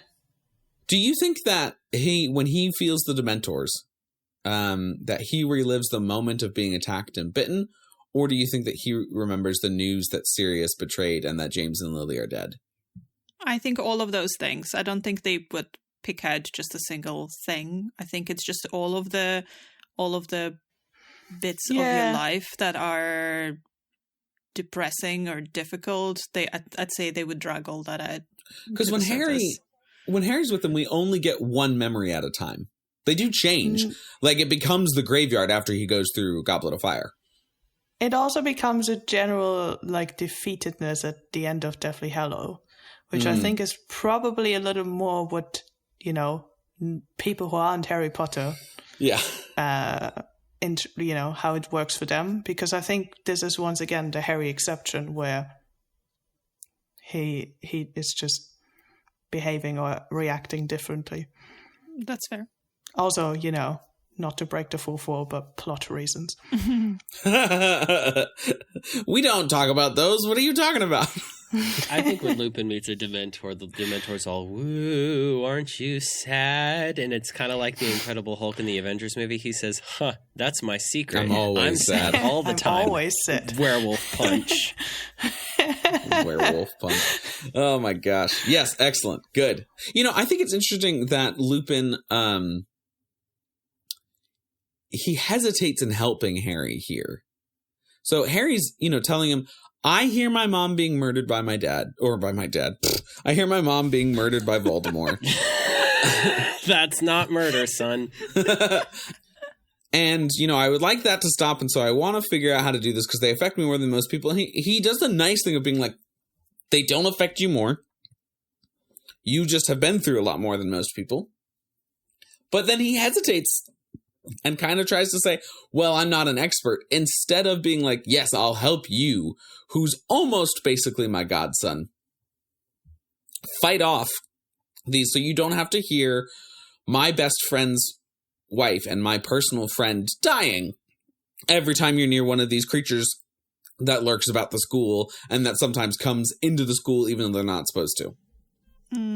He is quite passive, though, a lot of the time. So maybe it's uncomfortable for him. So his first reaction is, how do I get out of this? And then he realizes, well, actually, he is the person who can help. And then he does. Yeah. I think he's still, he's just had a lesson where, I know we haven't touched upon this because I moved things out of order in the doc because this still fit better with the Dementors part. But in the chapter, we had the lesson before, which we'll cover next, and everyone complained about Snape and two rolls of parchment on werewolves, which Lupin isn't stupid. He knows why Snape did that. Mm-hmm. And he probably is much aware that Snape is trying to reveal his secret. Yeah. And he would like to have a good relationship with Harry, but he can't guarantee that Harry will treat him differently once Harry finds out. And if he is now in a position where he's constantly around a boggart with Harry, where the boggart was going to form into, what Harry thinks is a weird crystal ball, but is actually the moon, I think Lupin is probably just afraid that Harry's going to work it out and that he's going to lose the connection with, the last remaining connection for him at that point with his old friends. Yeah. Yeah, that's true. And he doesn't know Harry well enough maybe to know that of all people, he's probably not going to be as bothered by this as Lupin thinks he might be. No, for Harry's reaction about finding out about Hagrid, that we know, well, we find out later. We know that he's not really going to be that likely to go, oh, you're a werewolf, get away from me. Yeah. Yeah. And then, as you noted earlier, Aurelia, we're talking about Sirius Black and why they don't seem to affect him as much. Oh, yeah. These Dementi whatsits. And there's a nice little hidden segment here that you will pick up on if, well, it's really only one word that has to stand out to you, if you know, because it says, Dementors are supposed to drain a wizard of his powers. Well, the key word is wizard. Not so much if they're a big black dog. That's so true. See, now, that to me is interesting wording, saying draining a wizard of his powers. Does that mean that prolonged exposure to Dementors means that even if you get away from them someday, you won't be able to use magic anymore? That's my question as well. This is part of why I'm always using the term magical energy in substitution for other, things that we might use to explain how things work in this universe, because I could see it being the case that you would not be able to use your magic if you are so severely depressed because of prolonged exposure to Dementors. Because think about when Dumbledore describes Merope Gaunt and how she wasn't able to give free rein to her abilities because of the depression and the abuse of her father and her brother. But once she gets out from under their feet, she's able to actually use her magic a lot more. But I would think it would work more that way. I don't know that maybe he just didn't choose his words very carefully, but I don't think that being around Dementors too much would actually cause them to, because they feed on your happy memories. They don't want your magic. Yeah, I think this is a potentially poor description, because if you think about severely depressed people in our world, they often get to the stages where they can't get out of bed because they just can't function at all. So I think it's probably, as you've already described, Jeff, it's more like that, where you just can't do anything anymore. And it would kind of explain why, Bellatrix still seemed to be perfectly fine with doing magic, because in some way the same thing that, well, apart from being a dog, but also what sustained Sirius was that he knew he was innocent. Yeah. And I think what sustained Bellatrix was that she thought she was right. Yeah. Like, she had no remorse whatsoever about anything that she's done. So, obviously she lost her looks and whatever, and became much more openly crazy, I think, when she got out of Azkaban. But her magic was fine. And I think that was probably because of that. Yeah. Yeah, it is interesting. All of the Death Eaters that come out of Azkaban are fine magically. Like we hear nothing about them not being able to use their powers. And so I think it must be that they drain them while they're there, so they can't really use magic as well when you're in a Dementor's presence for too long. But as soon as you leave, they return. Otherwise, I can't imagine that anybody should be working just fine, or all these Death Eaters are extremely powerful. Also, they have no wands when they're in Azkaban, and yeah. Non-verbal magic is hard, and I think only a very small percentage are particularly proficient in it. Yeah. For it to really matter. Yeah. Yeah, that's true. Shall we move on to the next section, which I titled School? The thing Hogwarts is supposed to be in between all the danger. Oh, yeah, because they're supposed to go to classes. Yeah. They are. Which you wouldn't know if you only seen the movies. I'll stop with the slander. As a silly little side thing that I picked up on, Ron mentioned skiving a lesson if, Snape's doing Lupin's class again. And it's not really anything that really gets mentioned a lot in the Harry Potter books, considering it's a school. I think Hermione once skives a lesson because of the whole, it's in the same year, isn't it? It's the same book here because of all the time turner madness, and she just forgets to turn up to Flitwick's class. But we don't really seem to see a lot of skiving. So I was wondering if there was just very brutal consequences to skiving, or why no one's doing it. Chained up by your some people ankles. Don't want to either. If you enjoy your classes, you wouldn't want to skive as much. So I'd say Flitwick probably gets pretty good attendance. That's true. But then if you don't attend and you get caught, I'd say there's probably a system of you probably, if you're a good student, generally you probably get a warning. And if you're not particularly good student and you do it a lot, you probably get detention. That would be my theory of it. Yeah, I guess it's also harder to Skype if your teachers live on the school grounds and you live with them. Yeah, you're like walking, like you go down for dinner that night and McGonagall's just like, so, 2 classes in a row. You haven't been to some Transfiguration. You want to tell me what's going on? And it's like, oh yeah, I've been sick. And she's like, really? Because I was being a cat up in the Gryffindor Tower and you were playing gobstones for like 6 hours straight. Like, oh, shoot. Yeah, that would be very difficult. I also feel like in order for medical reasons, unless you're like going to St. Mungo's or something very serious, it's got to be impossible for Madame Pomfrey. She's the only nurse or healer on campus. And they, according to Rowling, they have 1,000 students. So during flu and cold season, it just must be mad. But they don't get the flu. Oh, great. They get the pepper up potion distributed at breakfast, probably. They were like, okay, chug your pepper ups, everyone. But I want to see you in the hospital wing. Yeah, don't come. Go to your class, get everybody sick. Everyone just do pepper up. It's don't great. Come crying to me. You just gotta be mad. I wonder if she ever gets extra help during that time. Or if, like, the house elves are helping her in some way, shape, or form.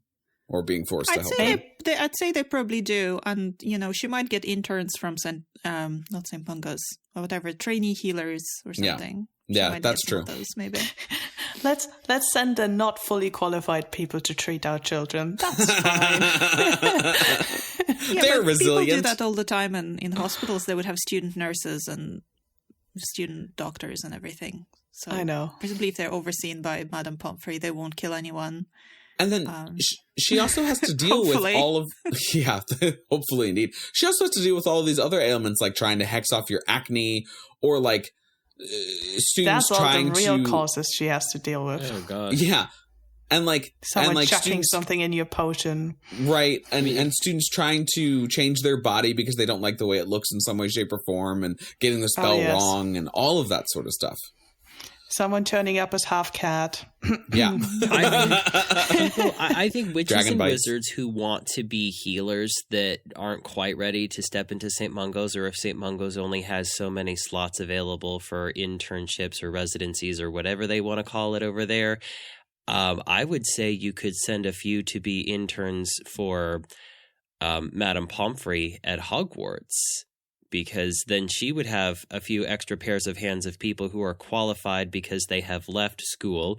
You don't necessarily run the risk of them treating too many of their immediate peers, because that would be my concern. I remember when I was in school, they set up my school's not the only one that did this, but they set up a peer counseling course where the intention is that instead of going to an adult counselor to talk about your problems, that students are supposed to mediate problems among other students. You know who the other students hated?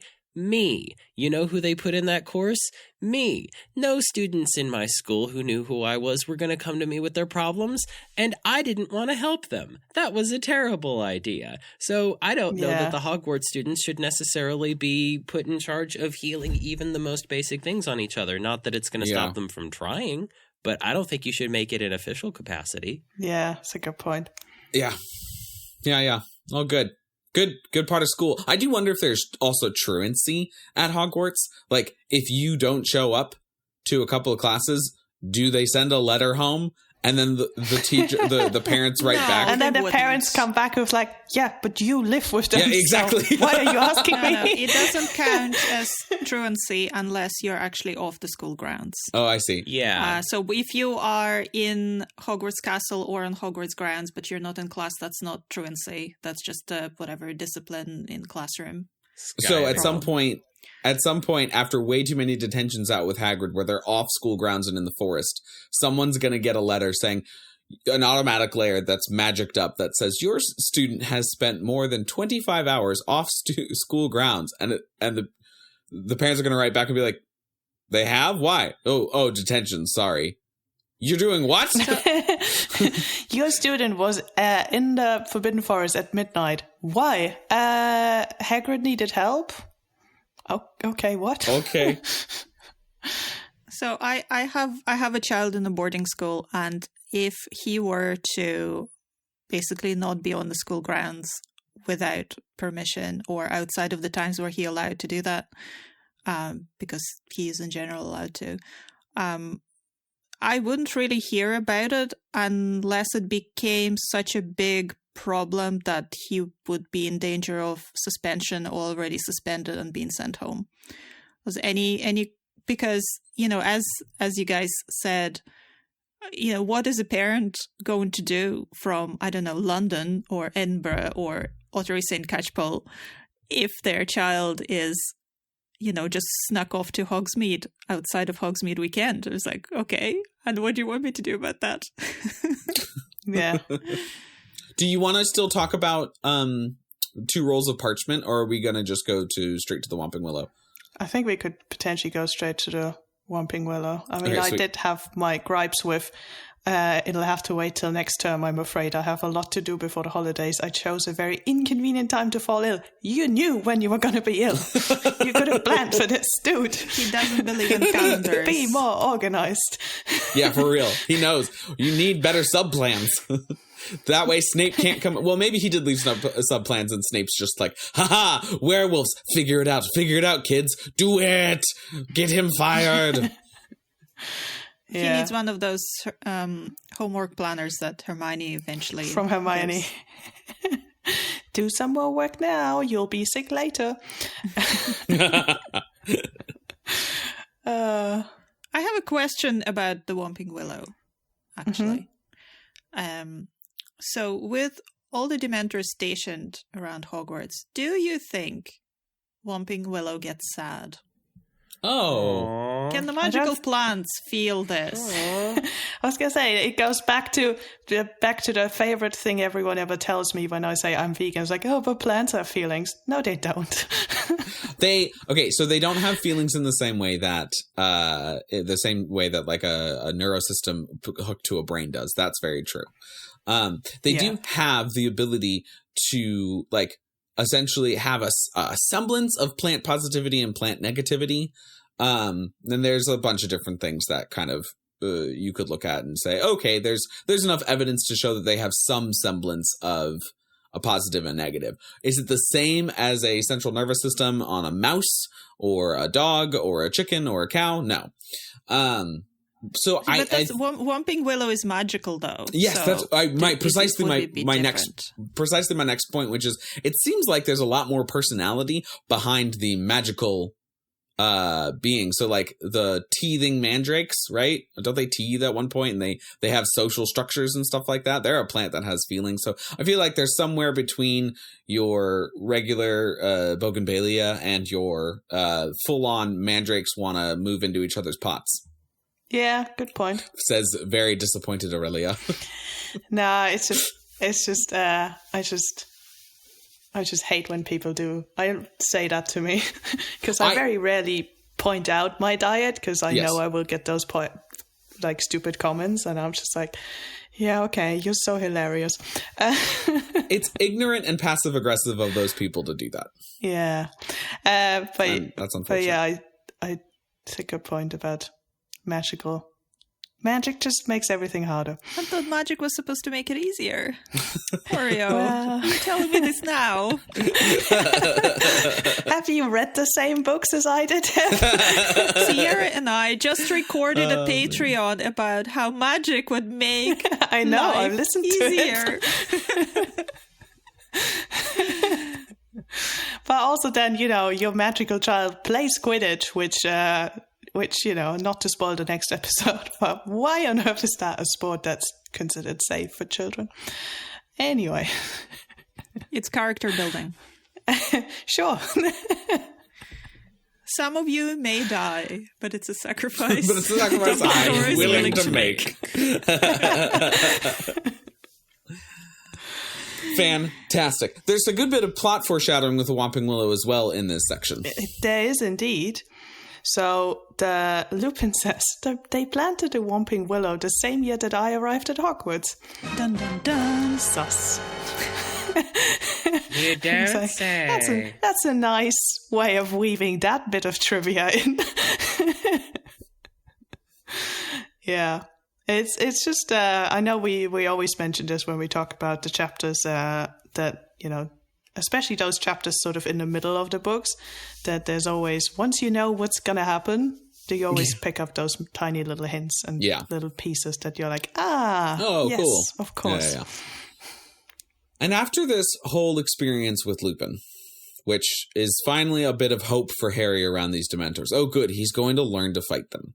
We get Harry rebelling in a different way, sort of against Dumbledore's wishes and all the protections put up, as Fred and George, perfectly aware that Harry is supposed to stay at home in his Gryffindor tower, decide, let's break him out and give him what his father helped to create, the Marauders map.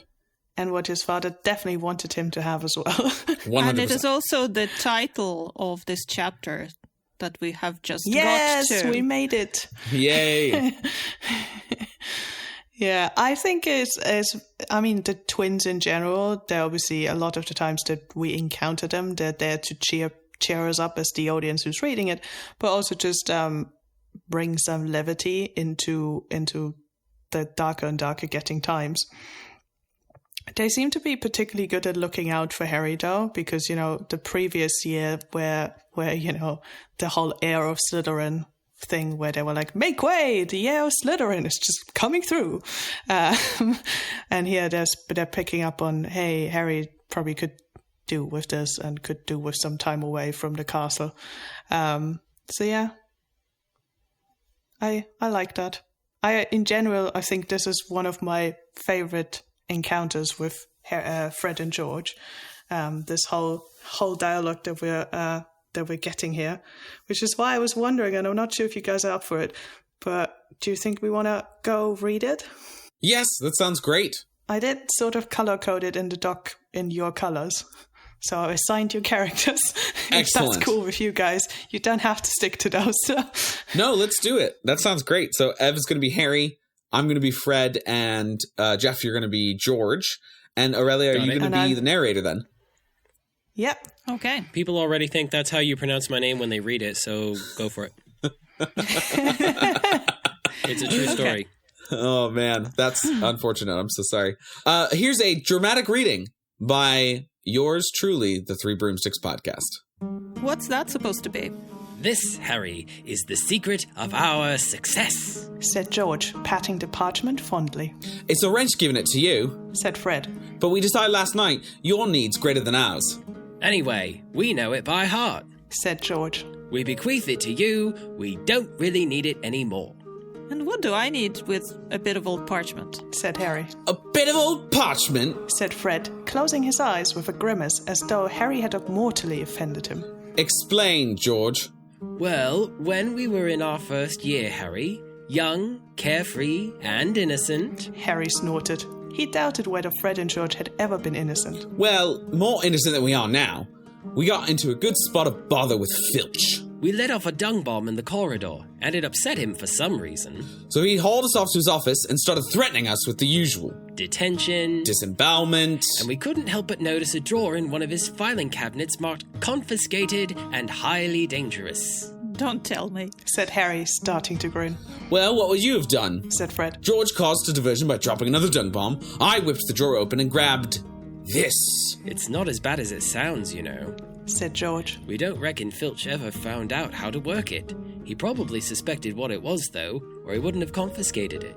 And you know how to work it. Oh, yes, said Fred, smirking. This little beauty's taught us more than all the teachers in this school. You're winding me up, said Harry, looking at the ragged old bit of parchment. Oh, are we? said George. He took out his wand, touched the parchment lightly, and said, I solemnly swear that I am up to no good. Yay! Yay, us! Woo! Thank you. We should do this more. This was fun. This was great.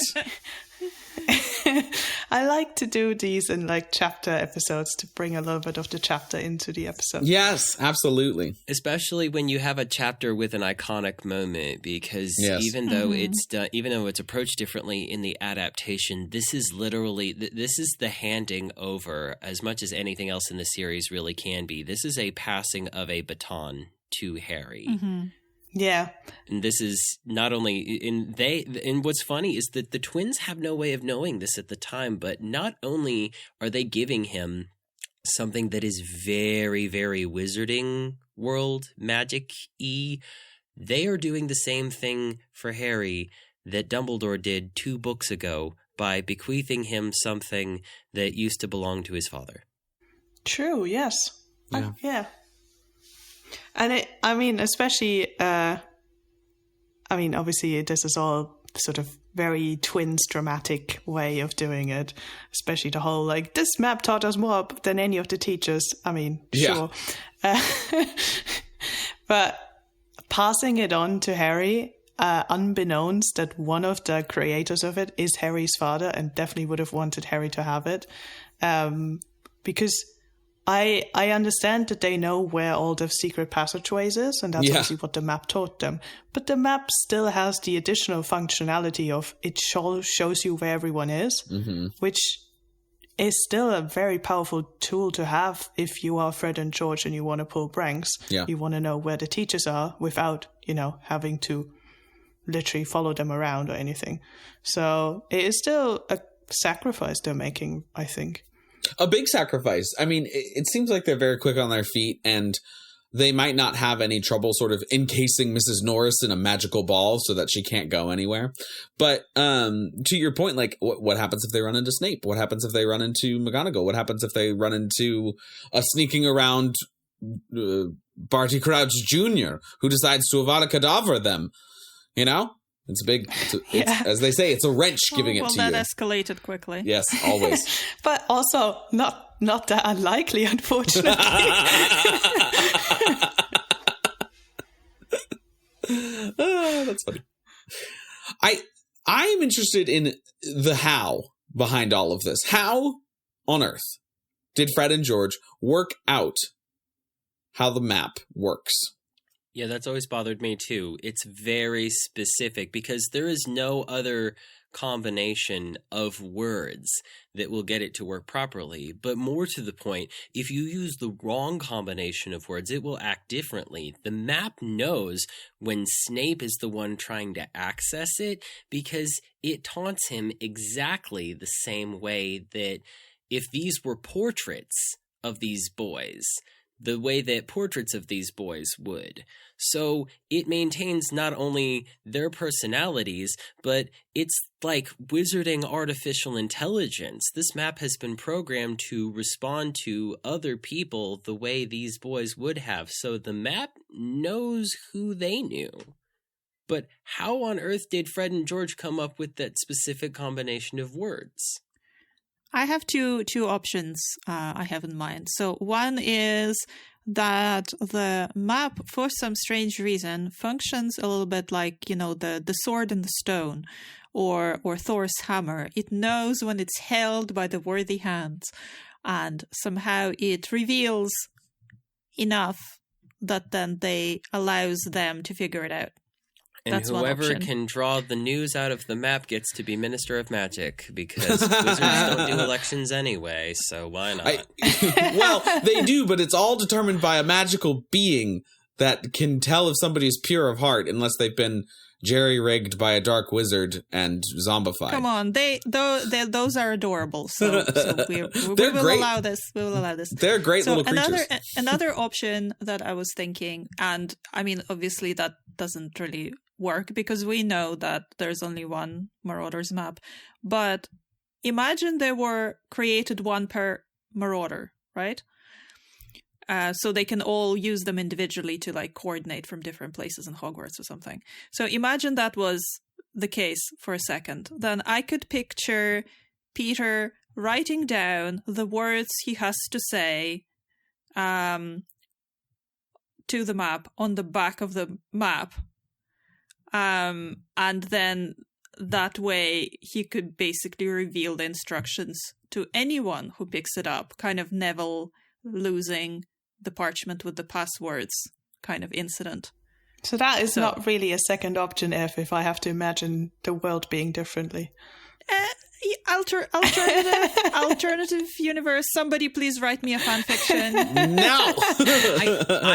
I can see your point. Like, and I have nothing in the canon to back this up, but the way that I always figured it must work is when the Marauders created the map, they must have had to do some kind of research. Like, I wouldn't necessarily think the password would be written on the map, because I think that part of the magic of the map would be if you tried to write anything on the map that would give away its secrets, then it would absorb the ink and just not display it, like some kind of security measure on the map. But I would think that at some point, these boys must have done some kind of research on how to enchant parchment for this specific purpose. Their research would have led them to library books where they would have had to look up the theory of how to do this. And in the margins of those books, they would have scribbled clues for other mischief makers to find, like, psst, hey, this thing exists already. If you find it, here's how you open it. So I think Fred and George, my theory is Fred and George had the theory to come up with a map like this at some point, or they did their own research in the library to figure out, they said they knew what it must be. So if they looked up the theory of how to create magical maps, they would have found the secret scribbled in a margin and said, oh, here's the secret password. So I do buy it being written down somewhere, just not on the map itself. I offer you option 3, which is much simpler. We see this map interact with Snape when Snape, literally all he does is points his wand at us and says, reveal yourself. And the map starts interacting with Snape and insulting Snape. So I think it could literally just be as simple as Fred and George picked us up in a, somewhere where it's marked as confiscated, so they know it's more than just parchment. So they do a similar thing. We are like, reveal yourself, but because they're not someone, the founders of the creators of the map, they will maybe just sort of react more generically at first, and then because Fred and George keep interacting with the map, they work out, oh, these people are students and they want to have fun and they're, down to do some mischief.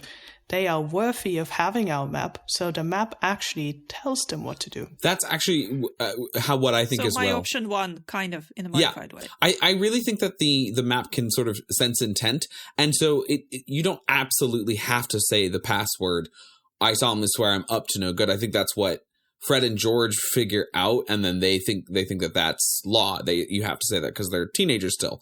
But because they have shown their intent and communicated with the map in some way, you just need to be somebody who's kind of rule-breaking-y, and then the map will open and work for you that way. Yeah. So why don't they explain that to Harry then? Why doesn't Harry try any other combination of words? Why bother coming up with the iconic line, I solemnly swear am up to no good, if it's not going to be the only way to make it work? Right. I think that Fred and George come up with that phrase, and because they're teenagers, they don't, and that works. They always use that phrase. So they think it's a password, but the map doesn't necessarily work like that. So because it works, there's no other reason for them to come up with a different phrase or think any differently. It works. Therefore, you keep doing what works. And so therefore, it becomes a password. And Harry then is passed on to do that. So you're saying that they could have reset the password on this thing at any time, but I don't think that there is a password. I think it's more of an intent. It's more of an intent of what you're going to do with the map. And I solemnly swear that I'm up to no good has the correct intent in order to unlock it. That there's not necessarily a reset of a password because there isn't a password for the map. It just, they make one happen. Yeah. Okay. So then, my follow-up question to that is, if you don't have to necessarily say the same words to activate it, then why does it work that way with wiping the map? And if it's all about the intent and the person who's looking at it, then when Lupin runs away from the map and leaves it on his desk and Snape walks in with the potion and is able to read it, why doesn't the map protect itself from a less trustworthy person that it was taunting a few chapters previously? Because the map still works as something that you have to open and then you have to close. It is not sentient on its ability to open and to stop working. You have to order it to do so in some way, shape, or form. Lupin doesn't order the map to close, therefore it keeps running. So the person who's activating the map expresses their intent unconsciously, and the map can pick up on that, but they still have to do likewise in order to close the map, otherwise the map stays open the whole time? No, there's no unconsciousness about it. You consciously have to order it to open. You consciously have to order it to close. It's just the intent is, to me, is what matters. And there is no lock screen. Correct. No lock screen. It doesn't time. It's the magical equivalent of logging into a computer in a public place and then forgetting to log out of it before you leave the library. Yeah, exactly. I just think I think the map has been taught to understand who to reveal its secrets to, but I don't. So to have like. It isn't sentient. It can't, just by picking it up, know if this is the right person. But because it can interact a little bit with anyone, it can then choose who to reveal its secrets to and who isn't worthy, and then just insult those people who are not worthy. Fair enough. I know I still have about 3 minutes until my heart out, but I'm gonna go ahead and hop. Okay, lovely to have you, Jeff. Thanks for coming. Thank you guys so much for having me on. This was great. I'm going to go ahead and wrap up my recording here, and got the folder already opened up, so I'm just going to go ahead and deposit this on my way out. Have a good rest of your weekend. Yes. Will do. Talk to you guys later. And then I was wondering, and by both of your reactions in the doc, I think you misunderstood what I was wondering about. So I put in here, how can a passageway cave in and no one does anything? I was more wondering about no one does anything. You were both explaining to me how passageways cave in. That makes a lot of sense. I understood what you meant. I mean, I was saying what I meant was that, the building requires maintenance, but it doesn't get maintained. Actually, I think there has been a lot in the news in the UK about how there's a lot of schools that are basically falling apart and there is no money to fix the structural components of the buildings. So I guess it's a bit like that. I think what I'm curious about is, yes, it was a secret passageway. Probably not everyone knew about it. Yeah. But surely a cave-in produced some sort of noise? I mean, it depends on where the cave-in occurred, right? If it's under the grounds, way out, right, before it gets to Hogsmeade. Yeah, that's true. It might just be too far underground, and everyone was just like, weird, a weird little earthquake, and that's all that happens. I don't think it even necessarily have to be that dramatic. It just needs to be enough stuff in the way for it to be not trivially passable through. So I don't think it would even be as dramatic as a little earthquake. There just some stones will fall down. That's it. Yeah. And you won't hear. Yeah, that's very true. And because they're secret passages that students aren't supposed to be using, I can't imagine they're being checked. Yeah. I also wonder if the secret passageways, we know definitely the one under the willow was added later. Mm-hmm. So I think it is probably safe to assume that they weren't there when the founders started the school, or at least not all of them. So this could also just be a student actually created that passageway in the first place, and didn't know the, maintenance structure spells to keep it, in place, which is why it caved in after a certain amount of years. Yeah. Maybe. I don't know. I'm writing my own fan fiction here now. Always good. Yeah. Harry Potter and the Wonders of the Building Maintenance.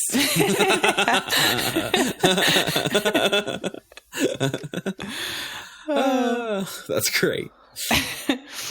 And then I know we talked about this already a lot, about the intent of the map.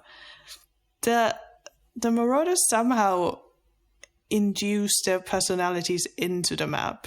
Yeah. But I assume there's probably much more of a limit to it, to what we see, for example, with the diary, because that was a Horcrux.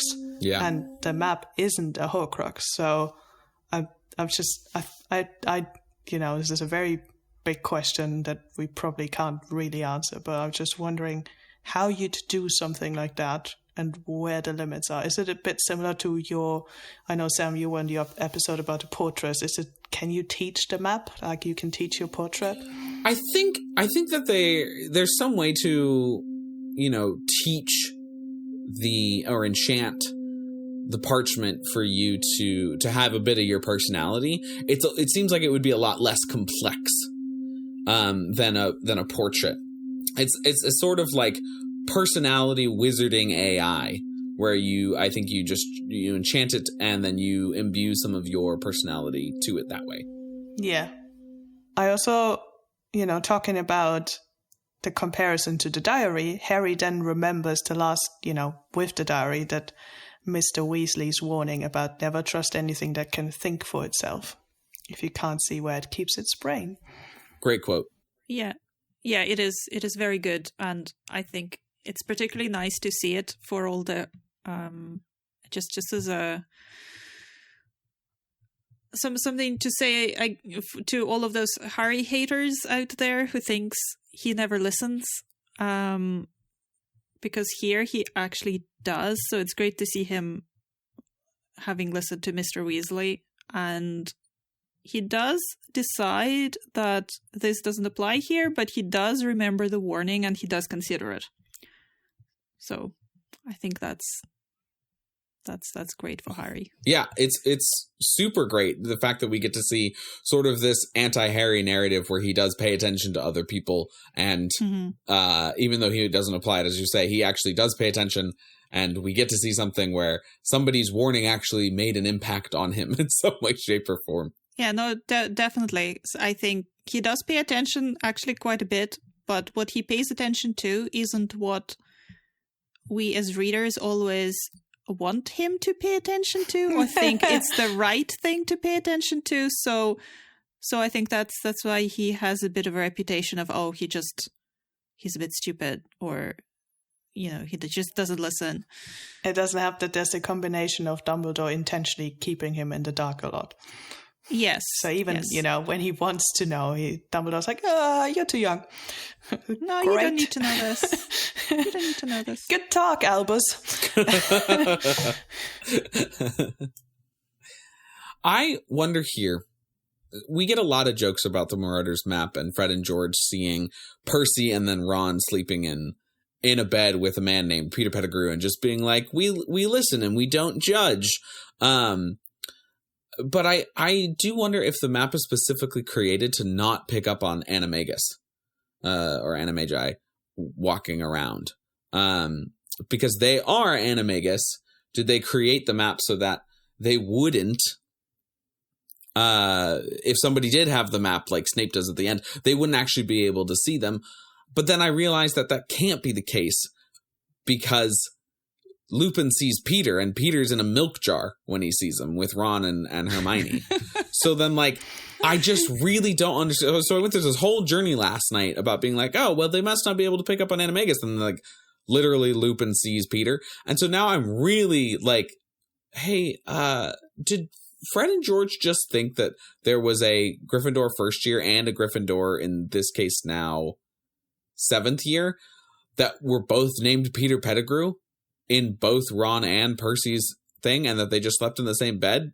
I'm like now very confused by why Fred and George, who clearly used the map as it was intended, never picked up on that. So I wonder if part of the problem is the size of the parchment and the size of Hogwarts. That, you know, I know it's very easy to visually picture what the movie did with it, because it's a very great piece of prop work by Mina Lima. Yeah. But if you think about it, the castle is so big. Yeah. And especially thinking of the dorm situation, there is probably a very tiny space on the map to mark, the second year dorm room or the first year dorm room. And in it are 5 boys. Well, I guess 6 with Peter. So surely the labels would overlap each other because they're basically all on top of each other. And you can't do what we all like to do on our smartphones. You can't zoom in. Yeah. Well put. Well put. And if there really are 1,000 students, there constantly must be 2 full rooms that you can't really make out individuals. Yeah, that's true. I don't know if we really have to keep to the 1,000 students thing. I think it's stupid. I think it's more, I think 1,000 was meant to be more like a lot. There's a lot of students. So for someone who clearly never knew how to math, it was just a number. 1,000, loads of students, loads of them, everywhere. But even so, if you think about if there are like on average 20 people in a class, the map would have to be really big if you had enough space to put 20 plus the teacher labels into a room. And I don't think from what we are told in the books of the size of the map that unfolds that big. Yeah. Because Harry frequently stuffs it in his pockets and stuff. So it can't really be enormous. And it wouldn't be very practical if it was enormous either, I think. Yeah. So what they need is really, they needed to like come up with an upgrade to the map where you could, have a filter function. Yeah, so where you can search for someone as well. There. Or you can search. Exactly. Yeah, where's Control F? Where's show me all the teachers? Where's the filters? Really? I was like, I think we're just spoiled. Only show me Anima guy. Yeah. For real. Speaking of Muggle tech, you have a note here about how the wizards update or don't update speedily to the Muggle text that is also evolving at the same time. Yeah, and I know we touched upon this earlier a little bit. Which is probably partly where the answer lies in this. But if you think about it, if something like the map is possible, and I know we're meant to understand that this was, genius level invention, but on a slightly, reduced, I don't know, functionality, wouldn't like some form of instant chat be possible if, almost like the mirrors that we see later, but in like writing form? You both have the corresponding piece of parchment. If you write on yours, it'll appear on the other side, and so and forth. So that would be a very easy way to talk to each other that wouldn't, rely on owls schlepping letters from A to B. Yeah, very true. That would be great. I think something like that needs to be possible, but it could just once again be where the wizarding world is like, we'll see. And then all the, Muggle-born people, like students who come to Hogwarts, it's like, oh, I used to have a smartphone and now nothing works here because no technology works here. So why are we still writing with quills on parchment? Isn't there like better ways of doing stuff? Maybe they just don't feel the need for it, because I think even, in the Muggle world, you go back enough in time and people weren't upset about not having instant messaging. Yeah. They were just getting on with their life. I mean, we would be upset about it now because we have it, and if it went away, we'd be like, oh, this is awkward. Now I have to do other things. But when you don't have it, you don't necessarily miss it. So I think that the point that I'm trying to make is the 90s. Yeah. SMS exist. Yeah. Yeah. So that's what it's like. Yeah, you can't miss something that you didn't know was possible until obviously someone makes it available to you. But especially the Muggle-born children who would have spent 10, 11 years, 12 years potentially in the Muggle world, who would know about texting and smartphones and all of that. Well, not in the 90s. No, but now. No, but nowadays. Now, well, can now, you? But yes, even, and especially with I feel like the half-bloods would, their Muggle parent probably still has a smartphone and all of this sort of stuff, and so they know about it too, and it just becomes like, why don't we have any of these amenities in our life? I would like to do an owl eats who brings me the fast food from Edinburgh.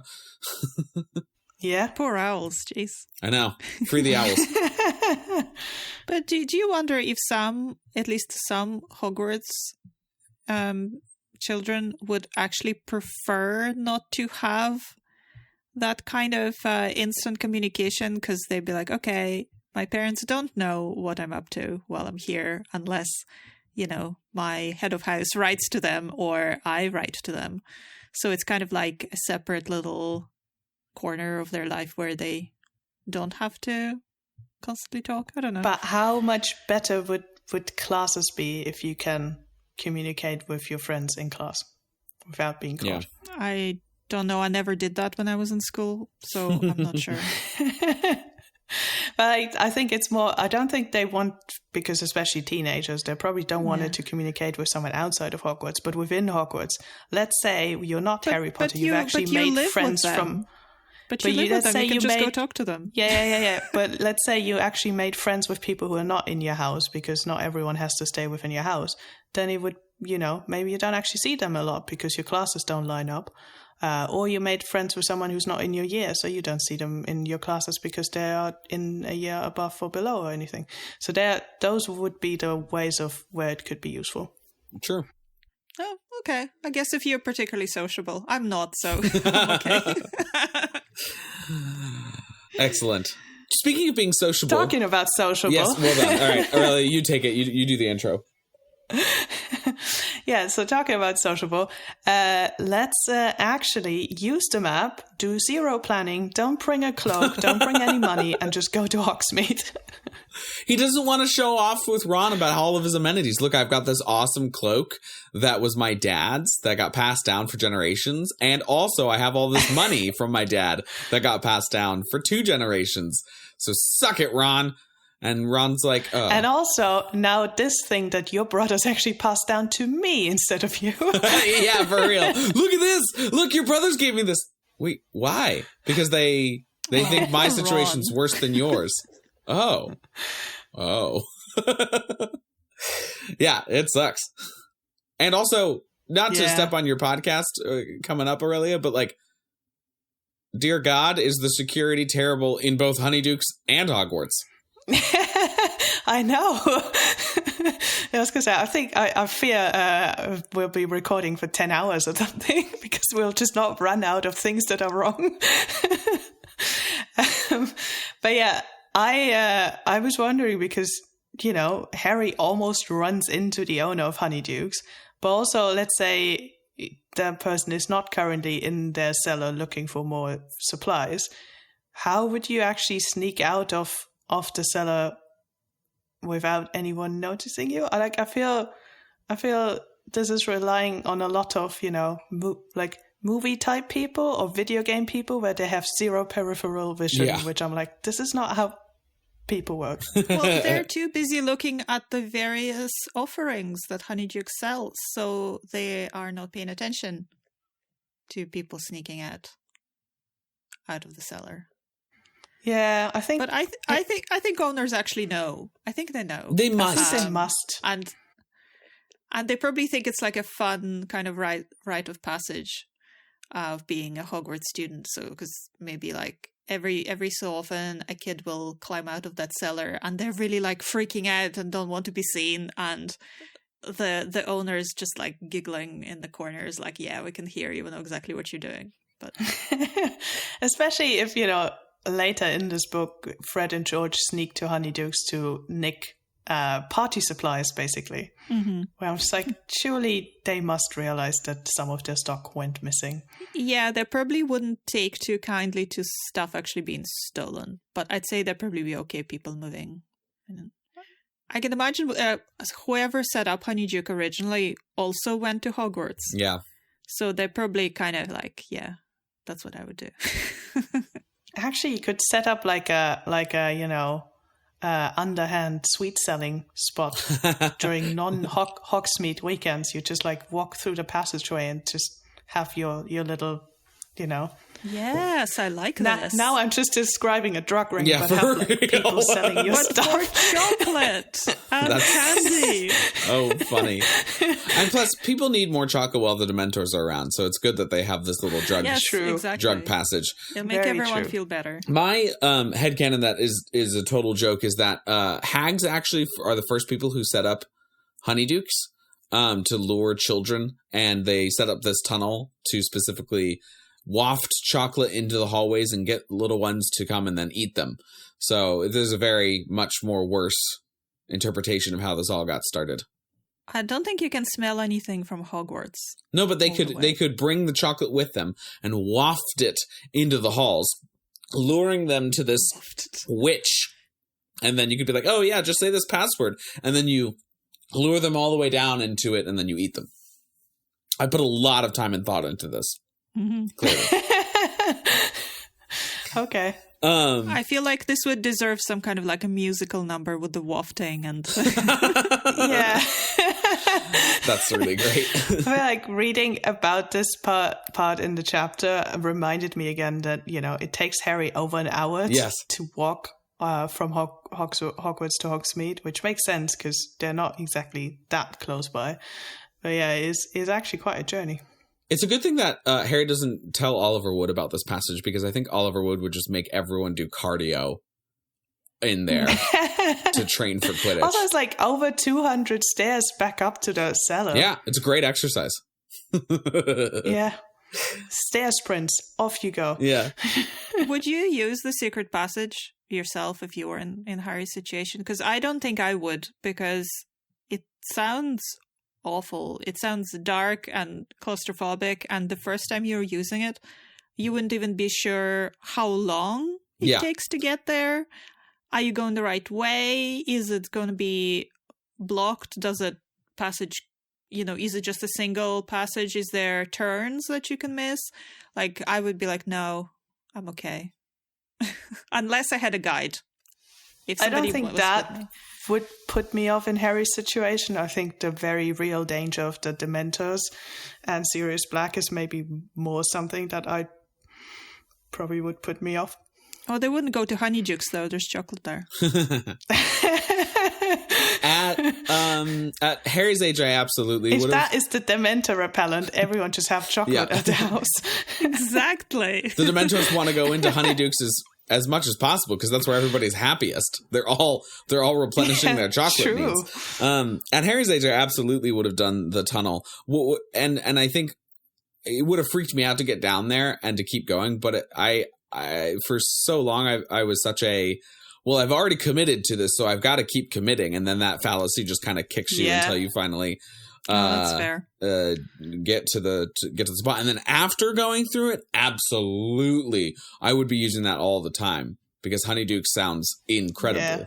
Yeah, I guess once you know that it's okay, and the second time going probably doesn't seem quite as far, because the way the first time you go in somewhere, it just seems longer. Is it just me?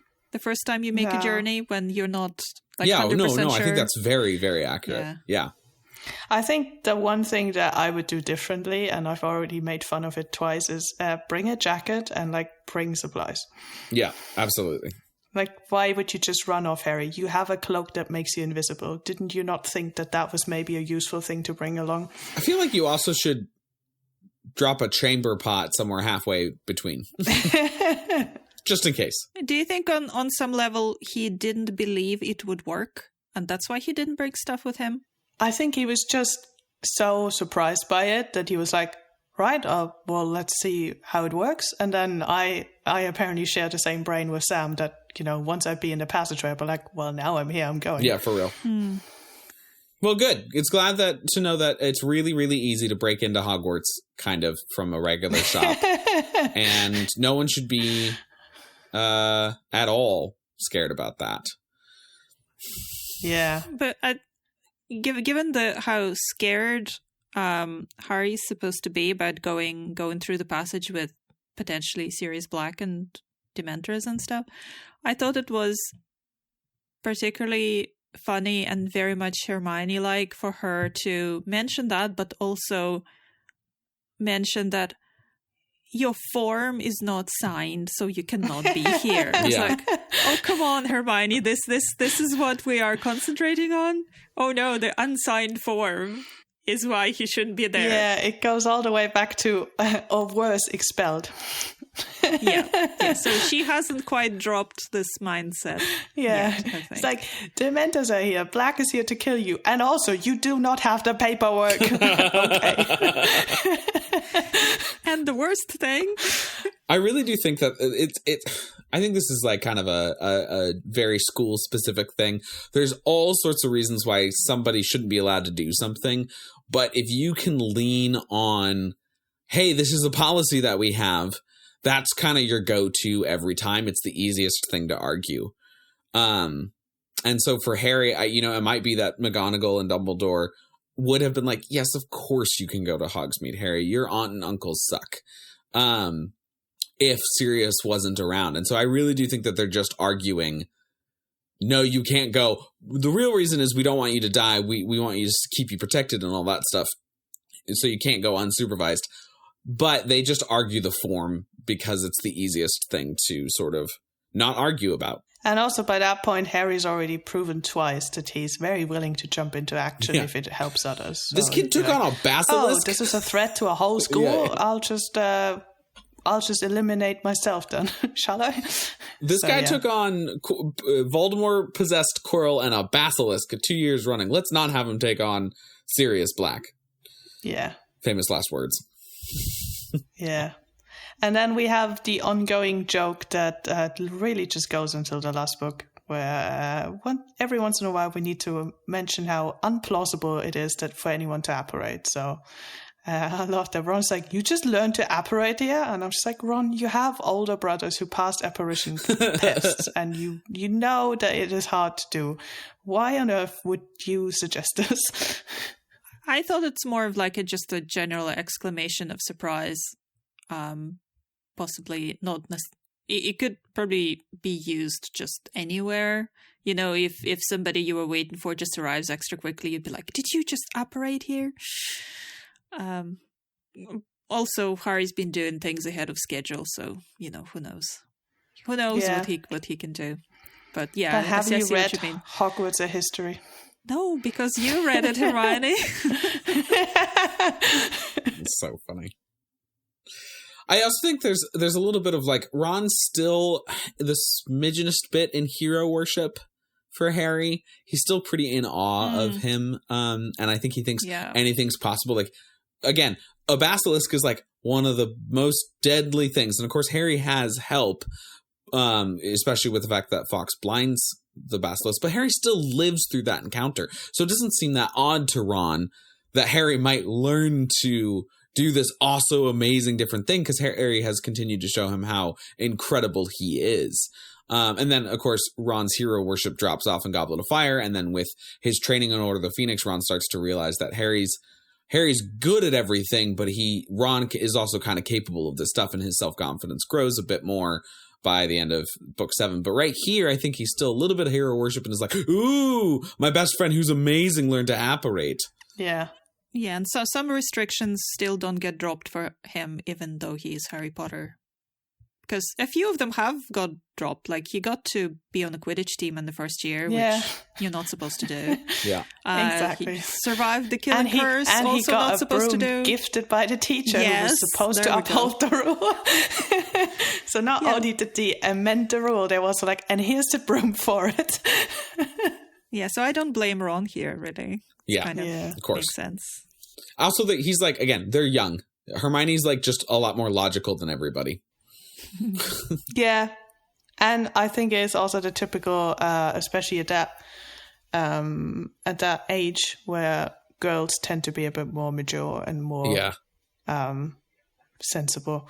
And I think also she is almost a year older than Harry, so that probably doesn't help either. But I love that Hermione's immediately is like, well, you have to give the map back because, this could be how Black comes into the castle. Like, right on the money. Yeah, but she doesn't report him this time. No. For this magical artifact, she doesn't report him. No. But later. That was the last straw, that was. But that's a different chapter. Yeah. But it's another way, obviously, where we weave some of the plot in, where Harry's just like, oh, and there's another passageway that just goes to the what's it called, Howling Shrieking Shack. Shrieking Shack. Yes, there we well go. done. I was like, Howling Hut? I was Howling like, no, that's not it. Manor. The Howling House. Where, in fact, seriously, is currently in hiding. Yeah. I do like the Howling Hut though. The Howling Hut's amazing. That is how it is translated into German. Is And my brain was like shouting the German word for it at me. And I was like, okay, I'll just translate it into English. And I was like, I don't think Howling Hut is what we call it in English. That's awesome. I think, maybe they would have done that if Hagrid's place wasn't called a hut. Is it called a hut? Is Hagrid's little hut called a hut in German? Yes. Okay. Interesting. Fascinating. But they're both huts, so they're both, the same word. Okay. There's no difference between a hut and a shack, apparently, in the German language. I think the only thing in English I can think about is it's the size difference.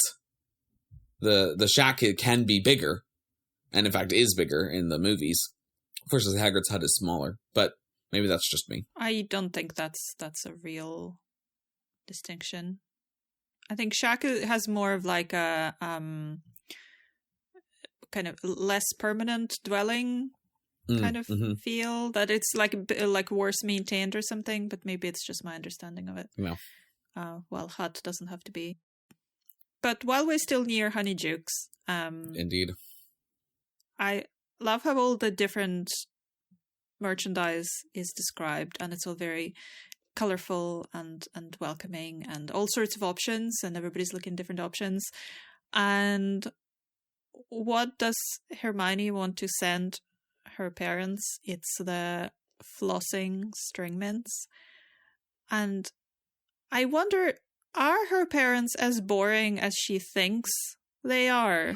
How would she know? She never sees them. I mean, she's seen them before, before she went to school. I know, I'm just being snarky.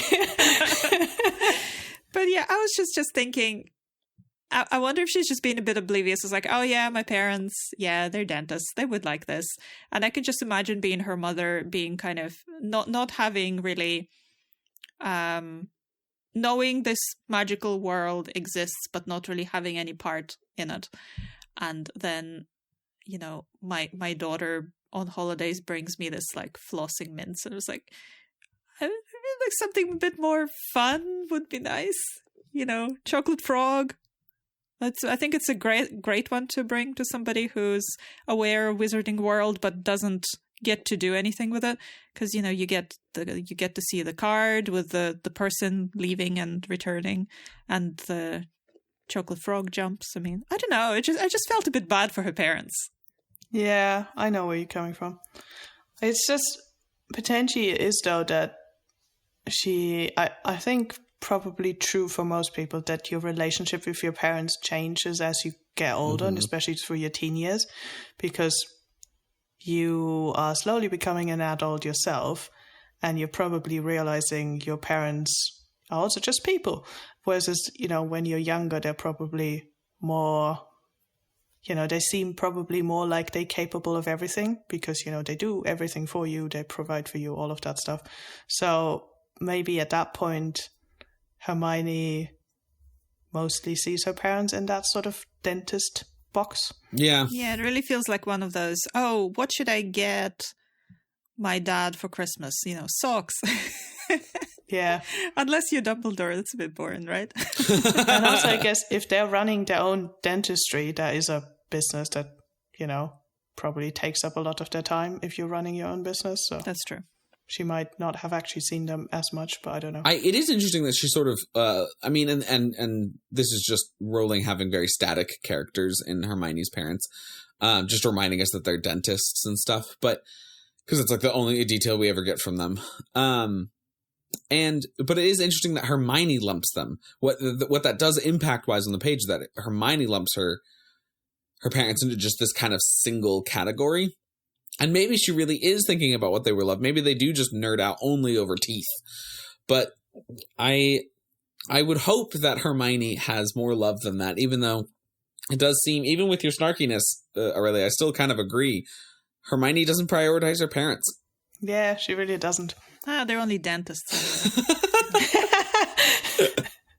Oh, boy. They're going to get their string mints and they're going to like them. They better. That's funny. Have we made it to our favorite pub? We have. Finally, after this entire chapter, which you would have thought we've talked about all the important things, but in fact, we have not. Because the number one thing about this chapter is that we are at our home, hosted at the Three Broomsticks, where Harry finally, after 3 books, well, 2 and a bit, has made it to our place of residence. And he oddly doesn't have anything to say about us podcasting in the corner, so that's good. Well, it's because we have an invisibility cloak. Oh, excellent. We have a plan and money. We agreed a time when we would meet. No, yeah. And also, I triple checked before I put this in the doc, but I think it is his first butterbeer, isn't it? Yeah, I think it is. Yes, because later on when Lupin says, "You won't have tried this," it's a butterbeer. I love that stuff. Oh, Ron and Hermione brought me one back, but it's actually this moment. Yeah. Yeah. Mm-hmm. Yeah. And on top of everything else, not only it's his first butterbeer, it's also Christmas, Yes. which I have forgotten that it's a Christmas chapter. And there is this single use of this incredibly specific spell, Mobiliarbus, that Hermione uses to move a Christmas tree. Yeah. Which really, it would be helpful around Christmas when you need to move the tree, because they are I don't think heavy and unwieldy. it's just on. It just works on trees. It just is a spell to. Yeah, but it's Mobiliarbus, and arbus is like tree. Yeah. So it's like move tree. It seems like you can do the mobily and then add, mobili avis would be like move this bird. Mobily, and then I don't know Latin for anything else, so that's fun. But yeah, seems like you could. Yeah, so it's specifically for the tree, I think. So I guess you could also just use Wingardium Leviosa. Yeah, but maybe. I don't know why she doesn't use that. Oh, actually, we know another Mobili Corpus. Mobili Corpus, yeah. Yeah. Yeah, that's good. Yeah, so this is Mobiliarbus. So maybe that's just how that spell works, that you could like add a thing at the end. I think the answer into why you wouldn't necessarily just use Wingardium Leviosa maybe has to do with the question that I ask here in terms of how does no one notice a floating tree? And now I'm realizing I think the tree only goes up like an inch or so off the ground and then moves over. And then just sort of shifts sideways. Versus Wingardium Leviosa like levitates it. So I'm sitting here being like, how does nobody realize that this levitating tree is moving to block some people? And McGonagall's not like, Miss Granger, what are you doing? You're not supposed to use magic outside of Hogwarts. It's a pub. Everyone's drinking. What's a levitating tree? We're minors drinking beer. No what one did you think was going to happen? Corner, so So it's just podcasting in the corner, levitating trees. So I think it's just like a moving spell that does it much more subtly than I had envisioned. Mm-hmm. I was actually surprised by Hermione and Ron's very quick and good reactions here, because I think usually it's Harry who reacts really good in these moments. So when the teachers come in, Harry actually is the one that freezes, and Ron and Hermione are like, nope, under the table with you, which is, I think, especially in later books, we see Harry's really good in these like pressure action like moments where he does the right thing, and Hermione usually actually is probably not the best in those moments. Mm-hmm. Yeah. So it was a curious thing that stood out to me this time. I have no wood. Yeah. Where's Oliver? Bring Oliver back. Still drowning in the shower. No, I think Hermione's great. Wet wood. On top of her game, does what they need to do. We see her in small, less pressure moments like this when she's just like, it's not such a big deal that she can act and react very coolly. And then of course she gets better as time goes on, but it was nice to see her doing that. And then it enables Harry to listen to sort of the biggest reveal of this chapter. And I know we've done a long podcast, but it's kind of incredible that all of this information in here, all of this stuff for us to talk about, and yet the most important bit isn't until this moment in the Three Broomsticks, where Harry gets to hear McGonagall, Fudge, Rosmerta, Hagrid discuss Sirius Black's betrayal. And Flitwick. Oh, Flitwick as well, of course, yes. How dare you? I'm so sorry. I didn't see him. He just didn't see him from behind the tree. Yeah. It's an easy mistake to make. Yeah, it's a crucial moment, and I think I put this. I say in the doc it says I added this purely for Irvin, who's not here, obviously.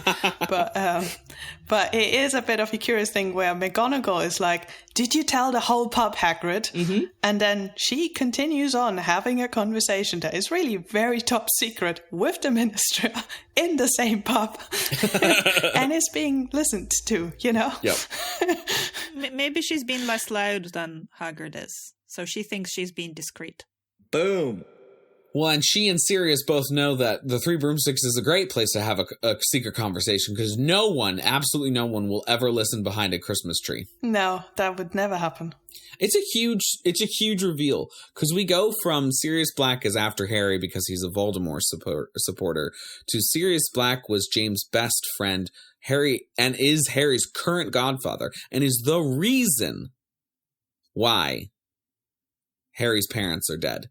And it ends up being not exactly entirely true, but it's such a good reveal to get the audience interested, even more hooked on this Sirius storyline.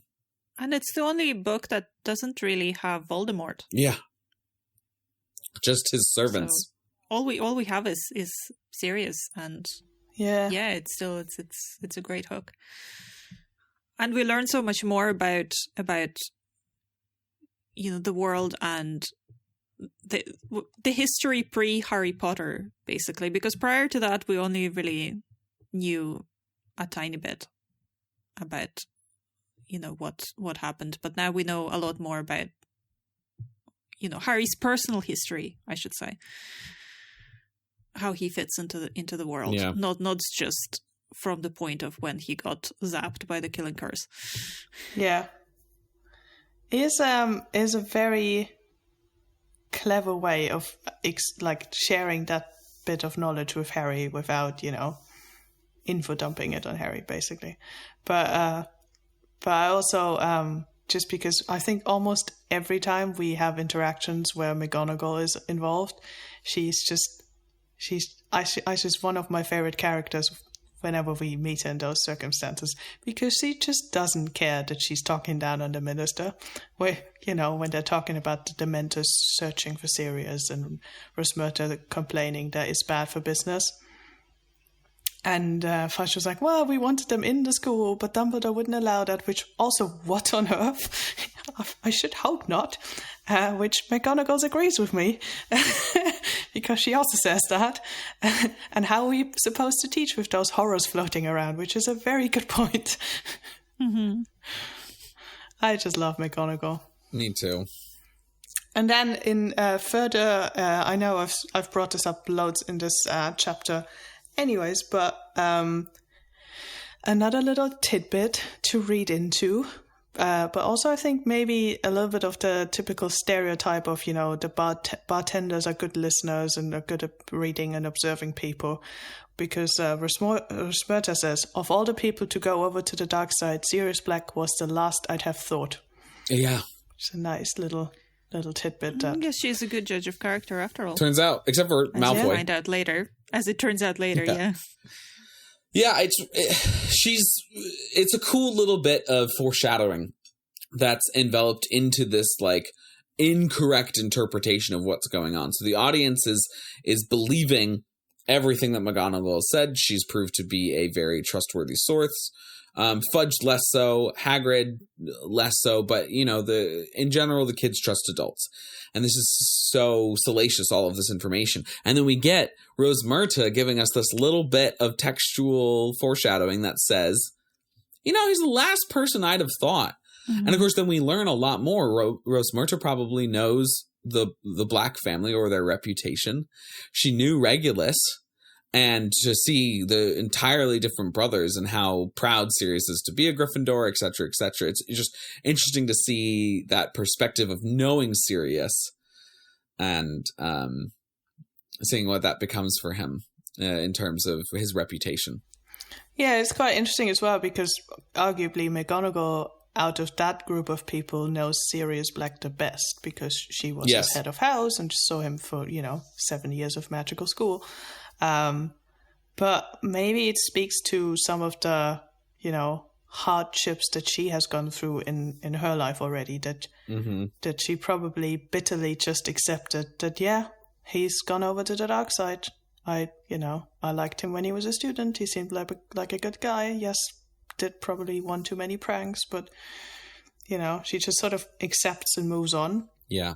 Well, as far as she's concerned, and well, most of the wizarding world at the time was that Sirius was caught red-handed, pretty much. As it's so, as much as she was probably hoping he couldn't do this, people thought that there was no reasonable doubt. Yeah. And I think she particularly is paying most attention to Dumbledore's testimony that he knew Sirius to be the secret keeper. Because she's a little bit more suspicious of the government. But the fact that Dumbledore was the one who gave testimony being like, yep, he was secret keeper. I know he betrayed them, etc. Really, Exactly. Yeah. really gets her. Because she is very loyal to Dumbledore. Yes. Not to the point where she doesn't also tell Dumbledore when she disagrees with him, but she still, at the end of the day... She still trusts him. Yeah, and if he asks her to do something, she will do it. But yeah. But then also Hagrid is very upset and shares actually how, he was sent to pick up Harry and that he runs into Sirius. And we learned that apparently, Sirius was shaking and wants to actually be there for Harry because he's his godfather, which, I pointed out here is the beginning of many a fanfic, is that Harry actually does not go to the Dursleys. But we also learned that it's already at that point that Dumbledore's made plans and Harry's meant to go to the Dursleys. Yeah. And Hagrid is particularly upset that he seemed to have comforted the murderer of James. Turns out it's good that he comforted him. Which again, that would be, Sirius would have to be an exceptionally good actor. Yeah. True. But I think it's very human to, change a memory to fit the facts that you then learn afterwards. Yeah. Hagrid's probably in such grief because he really likes Harry. He really likes Harry, but he really likes James and Lily, and he's there to rescue, and it's this big disaster. And so he probably doesn't remember all of the emotions and the intonations and all the subtleties of human communication that Sirius is imparting. All he knows is that he comforts him, Sirius seems sad and subdued, and then Sirius goes on this murderous rampage. What he doesn't know is that Sirius realizes that he might have made a mistake, shows up just after it's all been finalized and everybody's dead that he wanted to save except for Harry. And so then he goes on this murderous rampage to try and kill Peter, but Peter's on to him. Yeah. And I was wondering, how did Peter actually kill all these people in one go? Because, Fudge almost sort of dismissively says, we said to the muggles it was a gas leak. But that would, in my muggle brain, make more sense, because how else did he kill 12 people on the spot? It seems like he blasts a giant crater in the ground. So I think he used, as you note here, Bombarda on the ground, and then a lot of people died in the explosion / falling into the pit. Getting buried. So you want some kind of like an area effect spell. Yeah. Precisely. Or maybe there was a gas line down there. Or you could make it a gas leak potentially if you just blast at the gas what's it called? Pipe. If you knew where it was. And then both of those things could be true, Yeah, but that's almost what I'm thinking. If you were raised, if you were partly raised in the muggle world, that would actually be potentially more effective to kill many people at once. So I know we've talked about this before, you have Avada Kedavra, but that kills one person at a time. So killing, a crowd of people in one go, that doesn't seem to necessarily be a spell. But then I guess also the more creative you are with the magic that you use and the situation you have at your disposal, I guess this is why, the unforgivables are not the only ways of killing people. Yeah, and if you know what you're doing. we kind of see the story from the point of view of, a school child. Yeah. But if you were an adult wizard, I mean, presumably there is a whole range of spells that could be not just defensive spells, but like specifically made to be offensive spells. You know what I mean? And like much stronger than, your stupefy or impedimenta or whatever. And there could be some area effect spells that we just don't specifically know about. But Peter could have learned something and used. Most likely Lupin, James, or Sirius taught him it. Mm-hmm. Yeah. Man, what an awful revelation for Harry. Just this complete and utter betrayal of friends. And Harry's whole thing has been found family and his friends around him. So he can feel the pain of this more than some people who have friends, but their family is their family. And for Harry, he can imagine how his father might have loved Sirius like a brother, more so than some people might. Yeah, I agree. Yeah, and he kind of have this craving to have a family, and then finding out he has a godfather, but the godfather is the reason his parents are dead. Yeah. I'd say that it's kind of worse than if he's just, just generally a killer, but because it's more personal, Yeah. But I was thinking about Fudge in all of this, because it's kind of an interesting situation for him. Because in one sense, obviously it's very awful, but on the other hand, it was probably great for his career, because he was the junior minister for catastrophes. So he was probably on the ground there as this was all happening, and probably took a lot of credit for it being basically quickly resolved, because, the mass murderer got apprehended and sent to Azkaban, and yay, we win. And it probably really kind of played into his rise to power and becoming a minister for magic, potentially. I can see how that could have happened.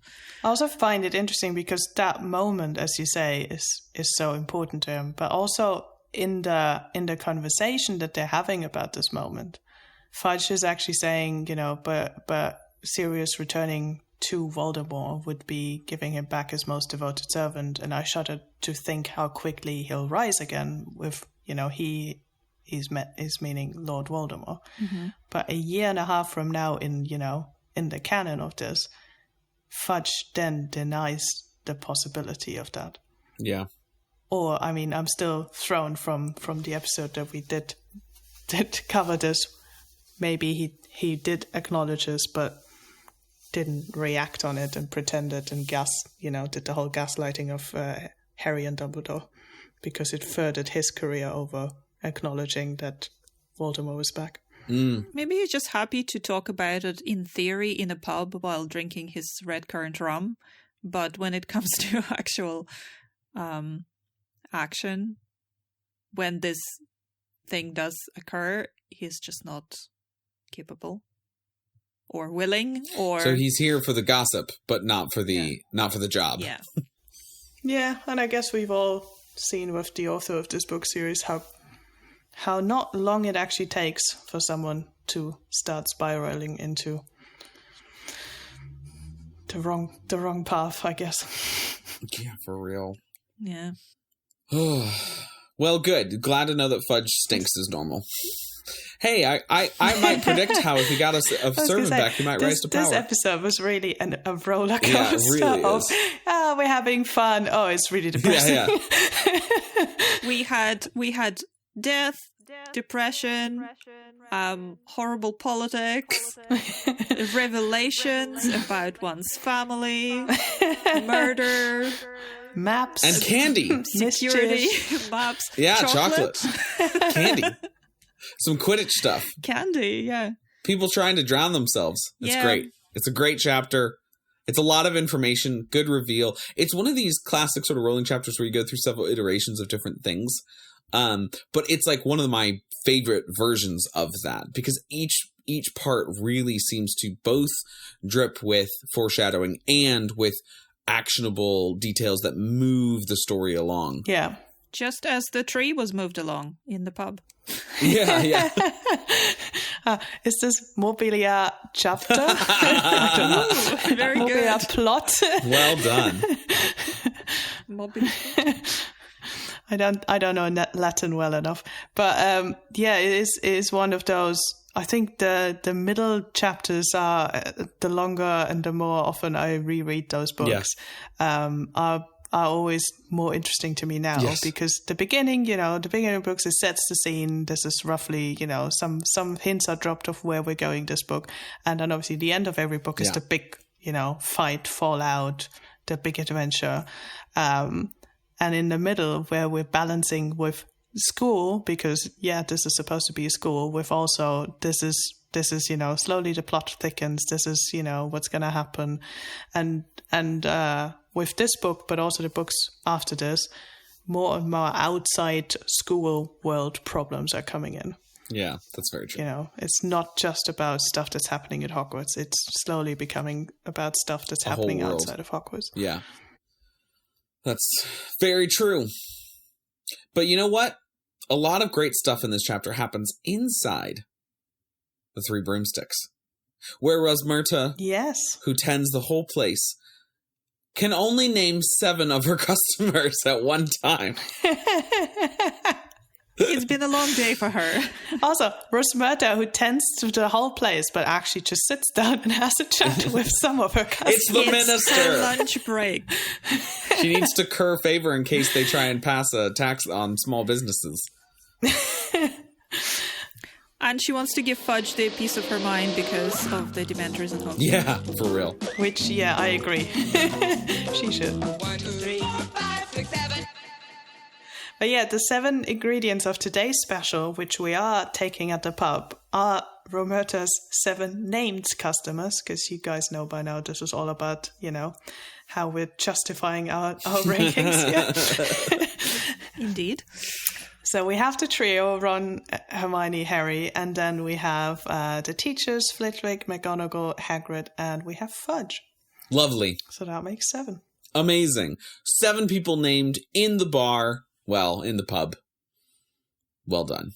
And what do you think this chapter is sponsored by? Well, you wouldn't be surprised that it's actually our namesake, the Three Broomsticks pub itself. Woo! 3 broomsticks. We have butterbeer. We were definitely not biased in the selection. No, not at all. I am never biased. Never. We have butterbeer, fire whiskey, mulled mead, small or large gilly water, whatever you prefer, red currant rum, and if you fancy a mocktail, like Professor Flitwick, you can have cherry soda with ice and a little umbrella. So come for a wide selection of drinks, stay for juicy gossip, big reveals, and sparkling turquoise heels. And don't forget to save a sickle for our jukebox. I love it. It's so good. Thank you. It's really good. Feeling inspired. This is slowly becoming your favorite thing to do, isn't it? I think so. I think I've done the one about cauldrons before. That was awesome. Yeah. I had clipped that for social media because it's like... It was so good, yeah. Hey, Jeff. What's playing on the pub's jukebox today? So with this being the Marauders map, it seemed fitting that for the jukebox today, the song that's playing is Marauders Map by the 8th Horcrux. I picked this one because within the world of Wizard Rock, I get some of my favorite musical parodies, and a lot of my favorite musical parodies are done by the 8th Horcrux because I haven't checked their entire discography recently, but I think that's almost exclusively what they created. And this particular song happens to be a parody of Where It's At by Beck, who is another favorite artist of mine. So there's just more and more things to love about the song the more we get into it. And since I've brought up the 8th Horcrux, I would also like to bring up to anyone who listens to the show and loves this segment but wants to know more about just the overall history and the impact of Wizard Rock, Paul A. Thomas, who is a member of the 8th Horcrux, he wrote a really fabulous book called I Wanna Rock, spelled with a W, The World of Harry Potter-Inspired Wizard Rock and Its Fandom. And I know it's available on Amazon. I don't know about anywhere else, but it is out there, and I highly recommend, if you want to know more about Wizard Rock overall, that you check that out while you are listening to Marauder's Map by the 8th Horcrux. If there's a destination you really want to go, but you don't know the passage or the corridor, a place to hide from Filch's cat, a gift from Prongs, yeah, that's my dad. Pulling out wands with secret passwords, there's 2 twin brothers up to no good. Just grab the map and give it a tap, just give it a tap. Marauder's Map, showing you where you want to go. Marauder's Map, showing you where you want to go. Marauder's Map, showing you where you want to go. Marauder's Map, showing you where you want to go. Marauder's Map. Awesome. Great. Sounds lovely. Thank you so much, Jeff, for coming and visiting us in the Three Broomsticks. We're glad you grabbed a butterbeer with us. Thank you so much for having me back. I've been meaning to get back on an episode with you guys for a while. It was so much fun the last time. It was so much fun this time. And if I'm ever lucky enough to get back in the pub with you guys, I'm sure that it will be lovely in the future. Yes. Excellent. Was there anything that you would like to plug, or any place that we can follow you on the interwebs? Sure.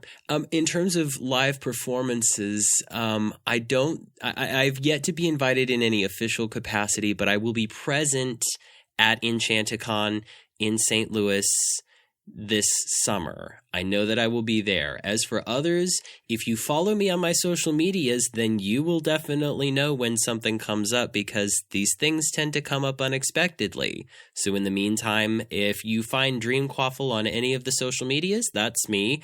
I do have a Facebook page, an Instagram. The handles for Blue Sky are kind of long and complicated, but I'm on there too. And if you want to hear any of the Wizard Rock that I have created, you can definitely check out my Bandcamp. Just go to bandcamp.com/dreamquaffle, and that's me. Or it might be dreamquaffle.bandcamp.com. I forget which. We'll make sure that we'll put all the links in the description and on the website. Perfect. Thanks so much again, Jeff, for coming to the pub with us. And also, huge thank you again to Laurie Young, who bought us this round of drinks at the Three Broomsticks. Woo-hoo. And if you'd like to buy us the next round, head over to patreon.com/3broomsticks with numeral 3 to sign up. You can also help by rating and reviewing us. And if you like our show, don't forget to tell your friends. Please do. They need to hear us. They really do. We have required listening. Otherwise, all of this today, they're missing out. Tell your friends. Word of mouth helps us hugely, and we always love to see your reviews. Don't forget to write a comment on the website or on any of our social media, Twitter, Instagram, or Facebook. Our assorted handles and our email address can be found in the episode description or on our website. You can go to our website. That's 3broomstickspod.com. That's with the 3 spelled out. 3broomstickspod.com. We'll have the links to any essays we mentioned. You can also submit a topic, which we do really look through and try and make sure we get at least a couple of them done every year. And please let us know your thoughts in any of those commenting facilities that you can get to. And the next time we meet at the pub here at the Three Broomsticks, we'll be discussing my favorite topic to bring up in every episode really that I'm on, which is safety and security at Hogwarts. Or I guess the lack thereof. I'm so excited. Enjoy me ranting next episode about safety. Until that time, I'm Oreo. I'm Ev. I'm Sam. Thank you for listening. See you next time at the Three Broomsticks. Cheers! Give me big old buckets of butterbeer. Give me big old barrels of butterbeer. Give me the drink I love so dear. And another round for my friend right here of the sweet old butterbeer. This episode of The Three Broomsticks was edited by Patrick Musilek. The theme song was written and performed by the Faithful Sidekicks. Make sure to check them out at thefaithfulsidekicks.com. Yes, give me 1 second as we're cat sitting, and my cats don't like this cat, and this cat has just decided to go into her litter box. Honestly, Take all the time you need. So- All the time you need for the cat. Speaking of umbrage, I was going to say, the second you said cat sitting, I was like, oh, so the cats don't get along. Yeah, cats don't get along, and I'm in the office with her, and she's really rustling around in her cat box, and it's very loud. Are you done, Nori? noni. No, I want to be on the podcast with you guys. Meow. Oh my gosh. She's really not a vocal cat, which is great for the fact that she's in an office with me, but she is using the bathroom. Okay, are you done, Nori? Come on. If there's one thing I love, it's knowing when cats are going to the bathroom. They are not subtle about it. No. That's what the cat thinks about our podcast. Shots fired. Oh, by a cat. Oh my gosh, are you done? Can you be done? I'm so sorry, y'all. If I had a nickel... I just like how you sound more and more desperate. Please be Come done. on! Be done! You know, Sam, you can't rush these things. You No, really it will can't. come when it will come. Well, she's just, you know how cats will cover up if they were in the wild, they normally cover up their bathroom ablutions. Oh, good, you're out. And she's just really taking her time doing that. All right, I am ready